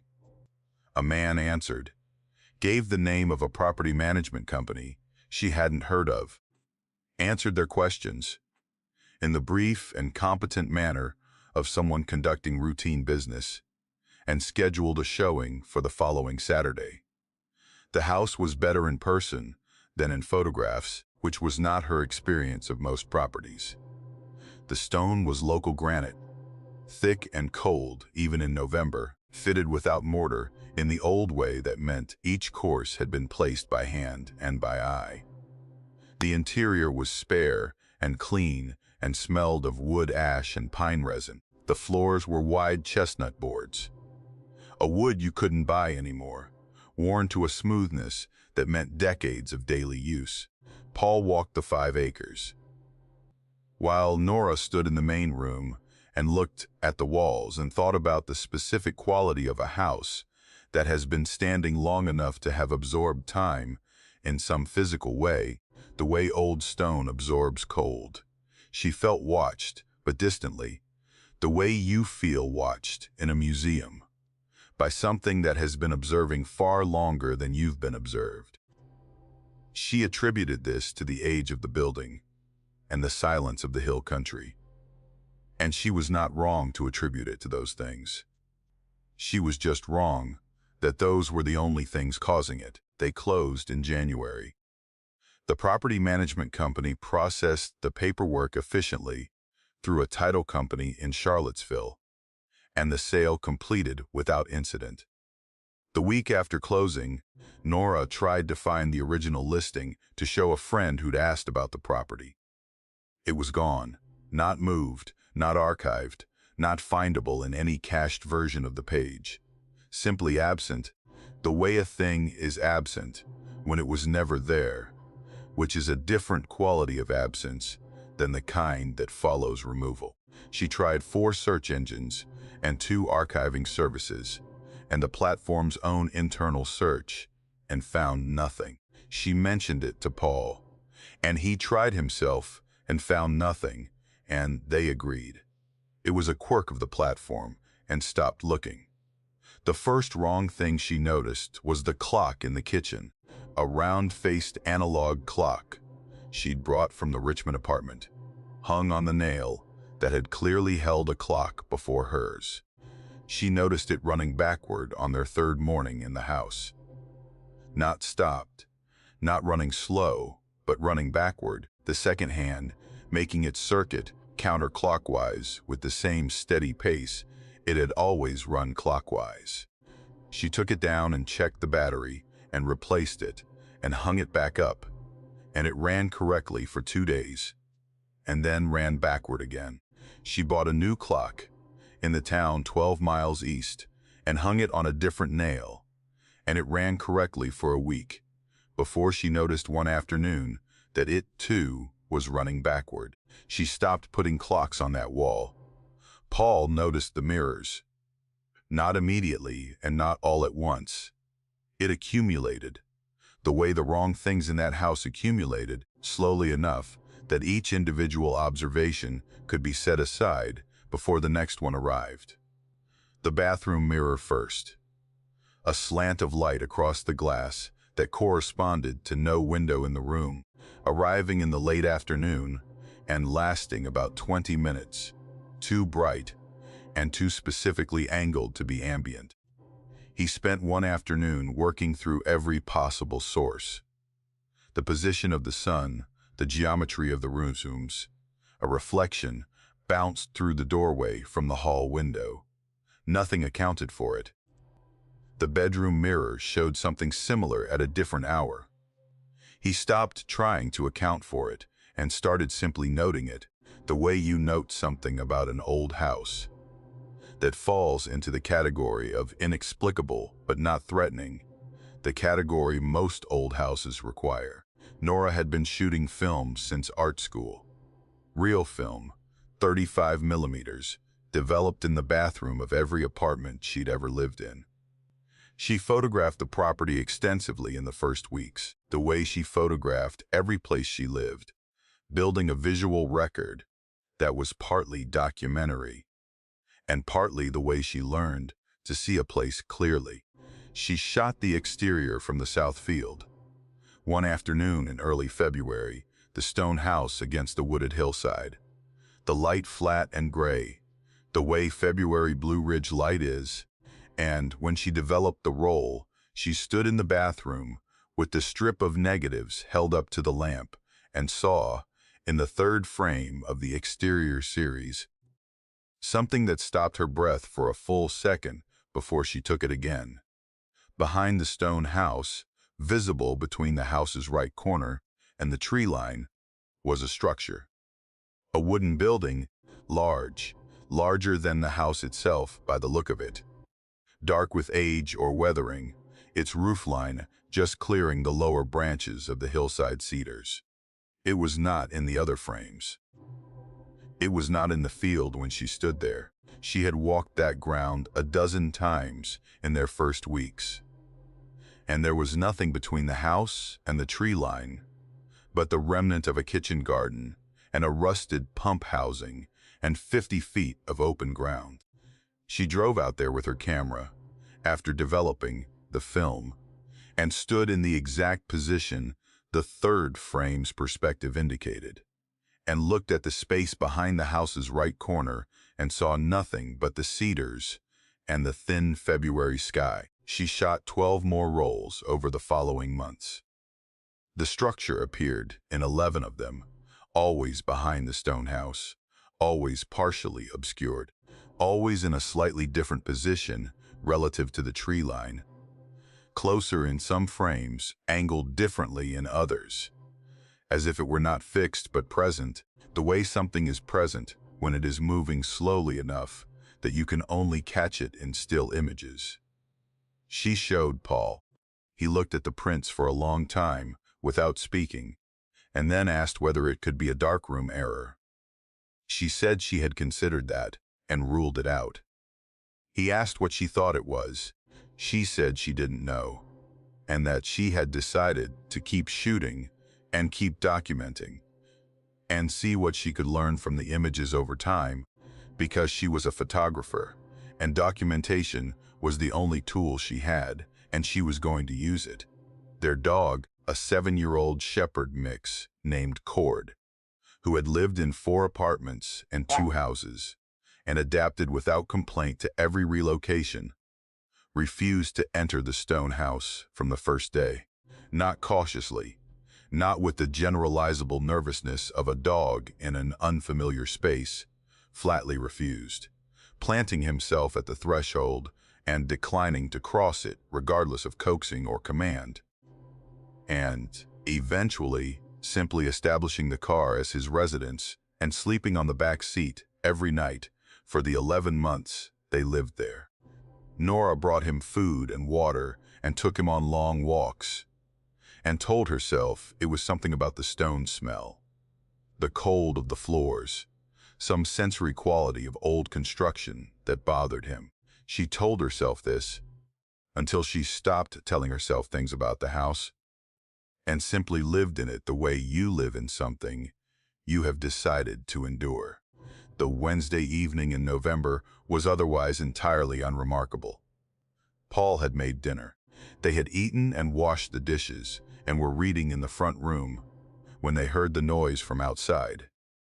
Not a dramatic sound, not something that demanded immediate investigation, just a sound that was out of place in the specific quiet of that hillside. At that hour, a quality of disturbance in the air outside the south-facing windows.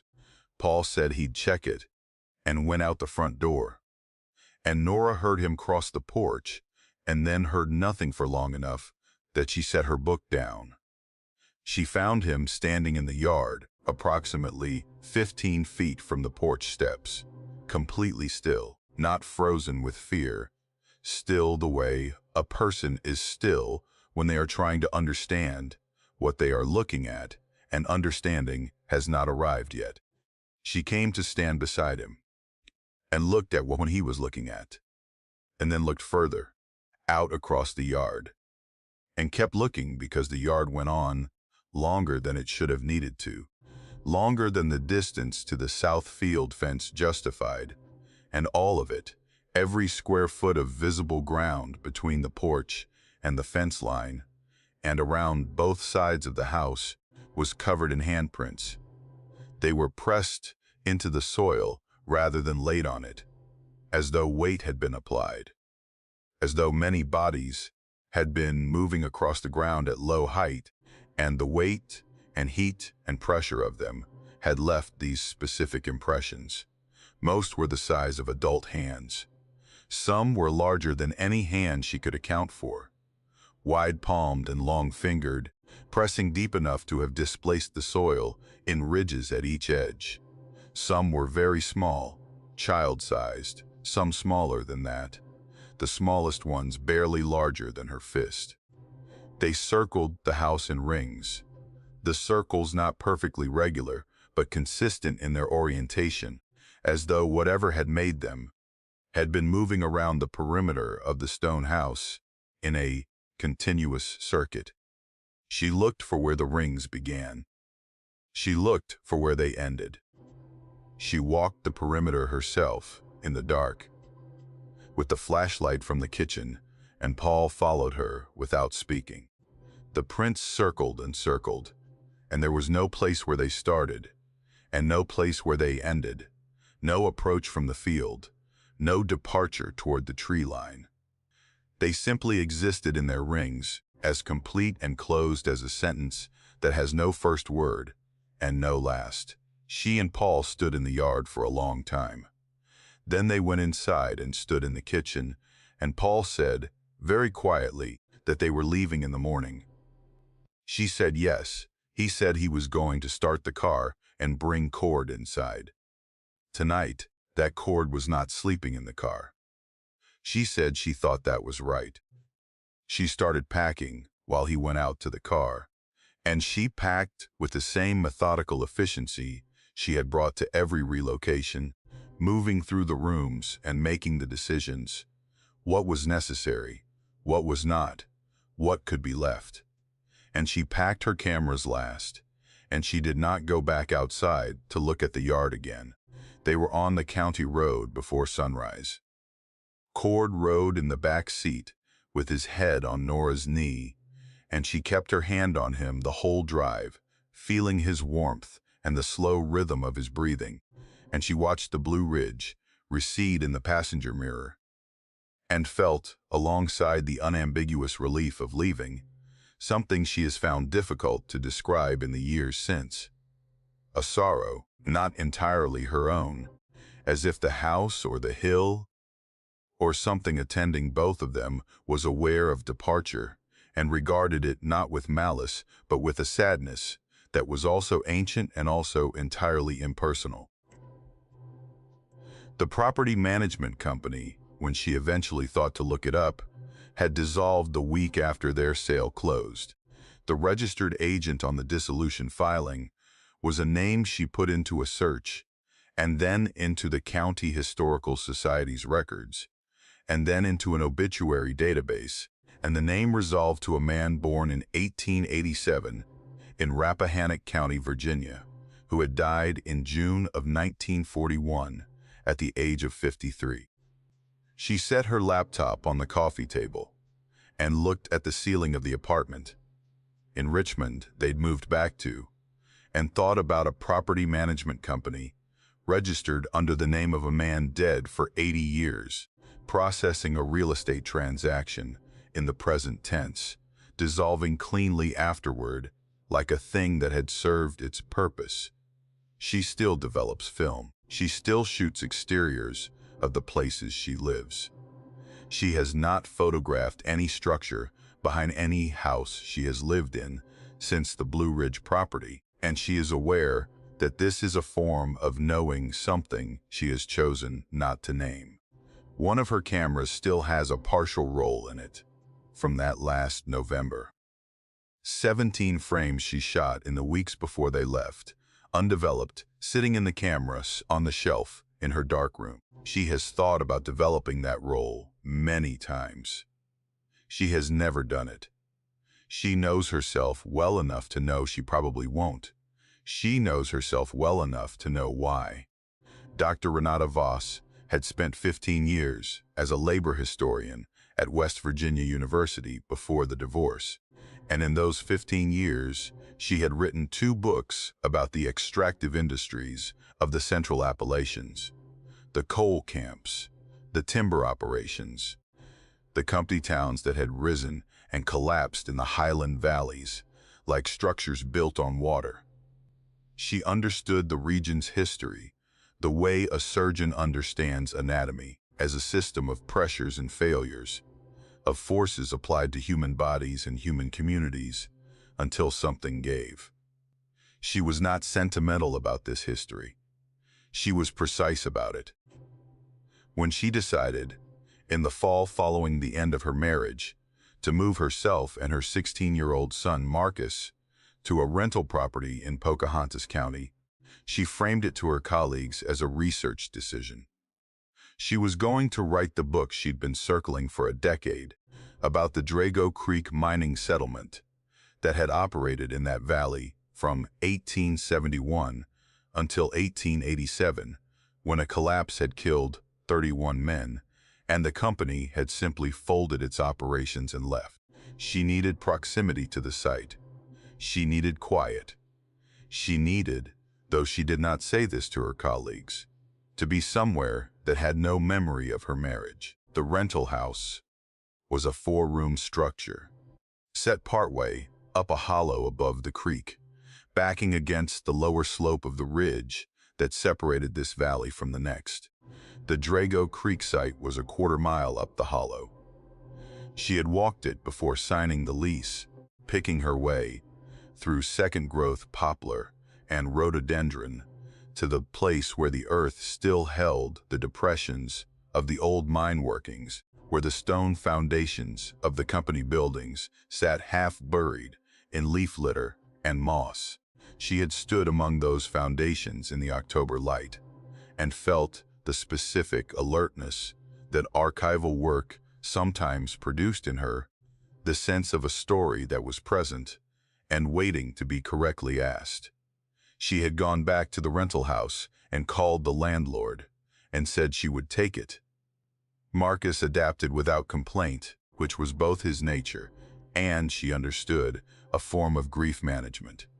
He was a self-contained teenager, a reader, slow to talk and precise when he did, and the move had cost him friends and a school he'd been comfortable in, and he absorbed the cost the way he absorbed most things. Quietly, internalized, emerging on the other side, slightly altered in ways that took her time to identify. He enrolled in the county high school and rode the bus 40 minutes each way without complaining. He did his schoolwork. He spent evenings reading in the back room that looked up the hollow toward the ridge. She watched him the way she had watched him since he was small, trying to read the interior from the exterior, making educated guesses about what the silence contained. The conversations began in the third week of November. She heard the first one at 11:30 on a Tuesday night, lying awake in the way she had been lying awake for months. Not insomnia exactly, but the particular wakefulness of a person whose mind had not yet learned to be quiet in the way the new life required. The sound came through the wall on the north side of the bedroom, the wall that faced up the hollow. A voice, then another voice answering it. She lay still and listened, and the voices continued, not muffled, the way voices are when they come through walls, not indistinct, but clear enough that she could follow the words if she concentrated, clear enough to catch the particular cadence of men who are talking about work. She got up and stood at the north wall and pressed nothing against it, just stood close and listened. Two men, by the sound of them, discussing a timber contract, disputing a measurement. The language was slightly formal in the way of men from another century. The syntax just off-center from contemporary speech. She listened for 20 minutes, and then went to her desk and wrote down what she had heard, and went back to bed. She told herself it was the acoustic properties of the hollow, that voices carried strangely up the drainage, that someone was awake in a house further up the hollow, and she was catching their conversation at a particular angle of the hillside. She told herself this with the same precision she brought to other hypotheses, which meant she also noted, in the part of her mind that didn't tolerate imprecision, that she had walked the hollow to its head, and there were no other occupied structures between the rental house and the mine site. She heard voices the following night, and the night after that, and by the end of the first week, she had stopped explaining them and started transcribing them in earnest, because the historian in her recognized primary source material when she encountered it, regardless of the circumstances of the encounter. She sat at her desk with a legal pad and wrote what she heard. The names exchanged, the disputes referenced, the specific dates mentioned in the way of men keeping account. On the third night, she heard a name she recognized from her archival research. Callum Drago, the settlement's founding operator, who had died in the 1887 collapse. He was addressed directly in a conversation about a wage dispute that predated the collapse by at least 2 years. In the present tense of a man still living, she went to the State Archive in Charleston the following week and spent 2 days in the Drago Creek Company records. Every name she had transcribed was there. Every dispute she had recorded had a corresponding entry in the ledgers or the correspondence. The dates aligned, the wages aligned. The specific argument she had heard through the north wall of her bedroom on a Tuesday night in November had been documented in a letter from a foreman to the company superintendent, written in March of 1884, now housed in an acid-free folder in the mining records collection of the West Virginia State Archive. She drove back to Pocahontas County in the dark and sat in the rental house, and looked at her 60 pages of transcripts and understood that she had a decision to make about what she believed and what she was going to do with what she believed. She was a historian. Her entire professional identity was organized around the principle that the past was recoverable, that through the patient accumulation of evidence, the voices of people who had lived and died could be heard again. She had simply not expected to hear them directly. She had not expected the recovery to work this literally. She kept transcribing. She kept going to the archive. The book she had planned to write began to feel beside the point, because the book was going to be an argument about what the historical record suggested, and she now had access to something the historical record could not account for. She wrote this down too, in a separate notebook from the transcripts, the meta-record of what she thought was happening and what she thought it meant. She wrote carefully, and without drama, the way she wrote everything. She did not write about Marcus until she had to. He had been quiet since the move. But this was Marcus. Quiet was his register, his default. What changed happened slowly enough that she spent too long attributing it to adolescence, to the divorce, to the adjustment of the new school. He spoke less at dinner. He answered her questions in the minimal, complete sentences that are the vernacular of teenagers who have been asked something they consider beside the point. He spent more time in the back room, the room that faced up the hollow, and when she looked in on him, he was not reading, but sitting in the chair by the window, in the dark, facing the glass. She asked him one evening, as directly as she knew how to ask him things, whether he was all right. He said yes. She asked whether the school was manageable. He said it was fine. She asked whether there was anything about the house or the valley that bothered him. He was quiet for a moment, and then he said no, but that it was sometimes hard to concentrate because the people outside were loud. She asked what people.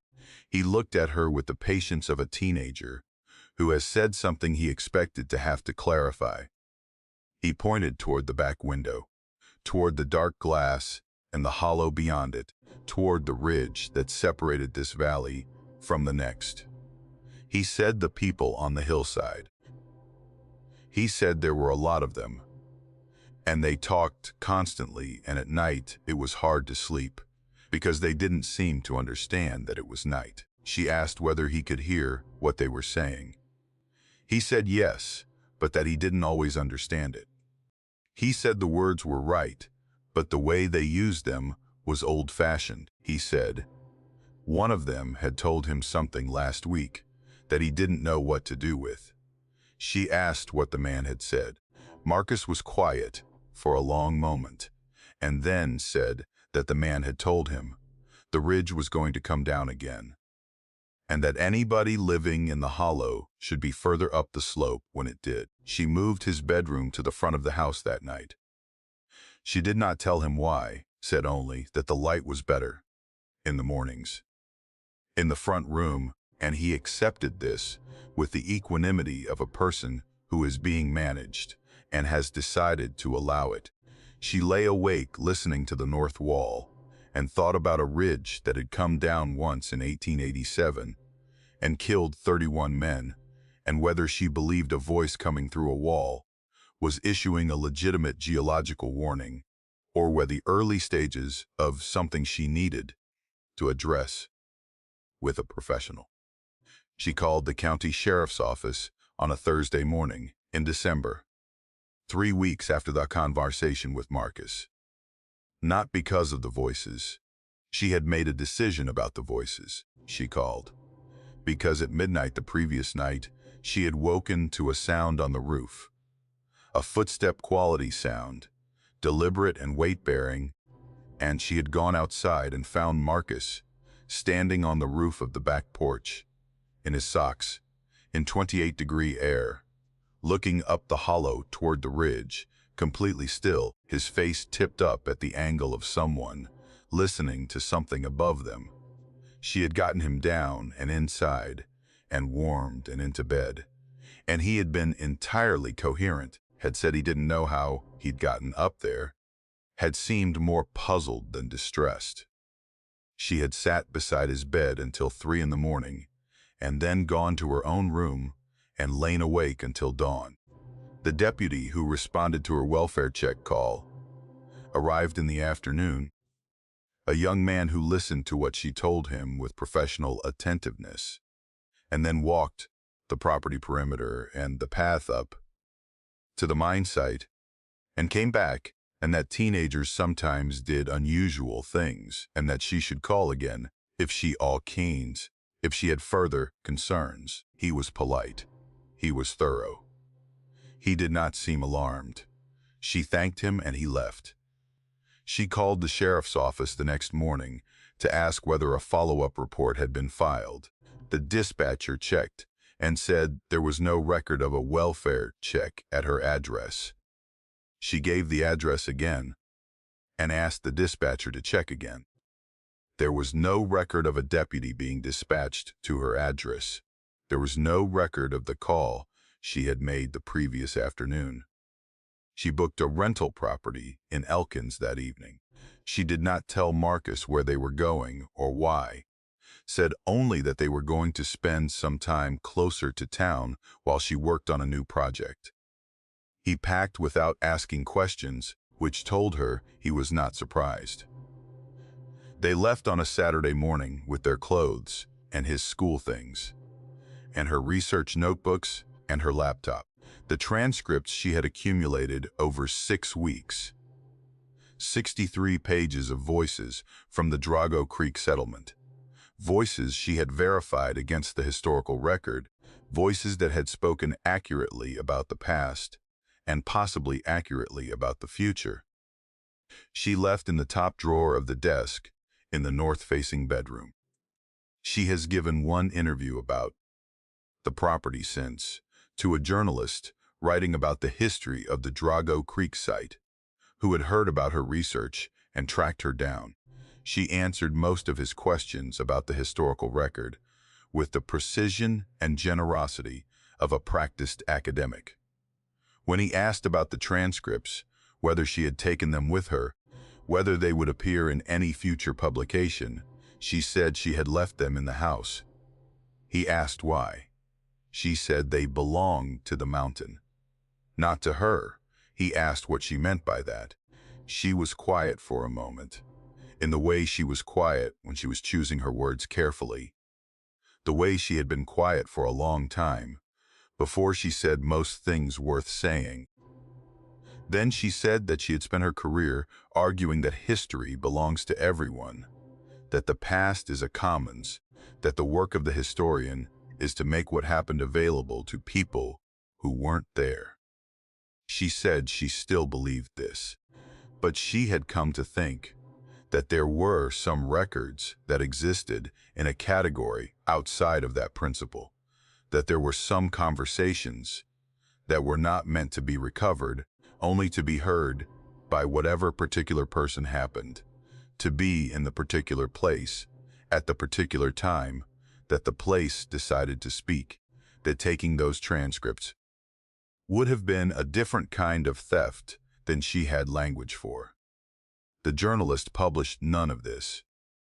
He published the historical record, the company ledgers, the story of the collapse. He thanked her in the acknowledgments for her generous assistance with the primary sources. The transcripts are still in the drawer, as far as anyone knows. The rental house in the hollow below the ridge has been vacant since she left. Marcus is in college now, studying geology, which she has thought about and decided not to read into, though she has thought about it more than once. She does not go back to Pocahontas County. She does not drive that road. She has told herself this is practical, that there is no reason to go back, that the archive in Charleston has everything she needs for the work she now does, which is careful and thorough, and does not require her to listen to walls. She has not written the book. She does not expect she will.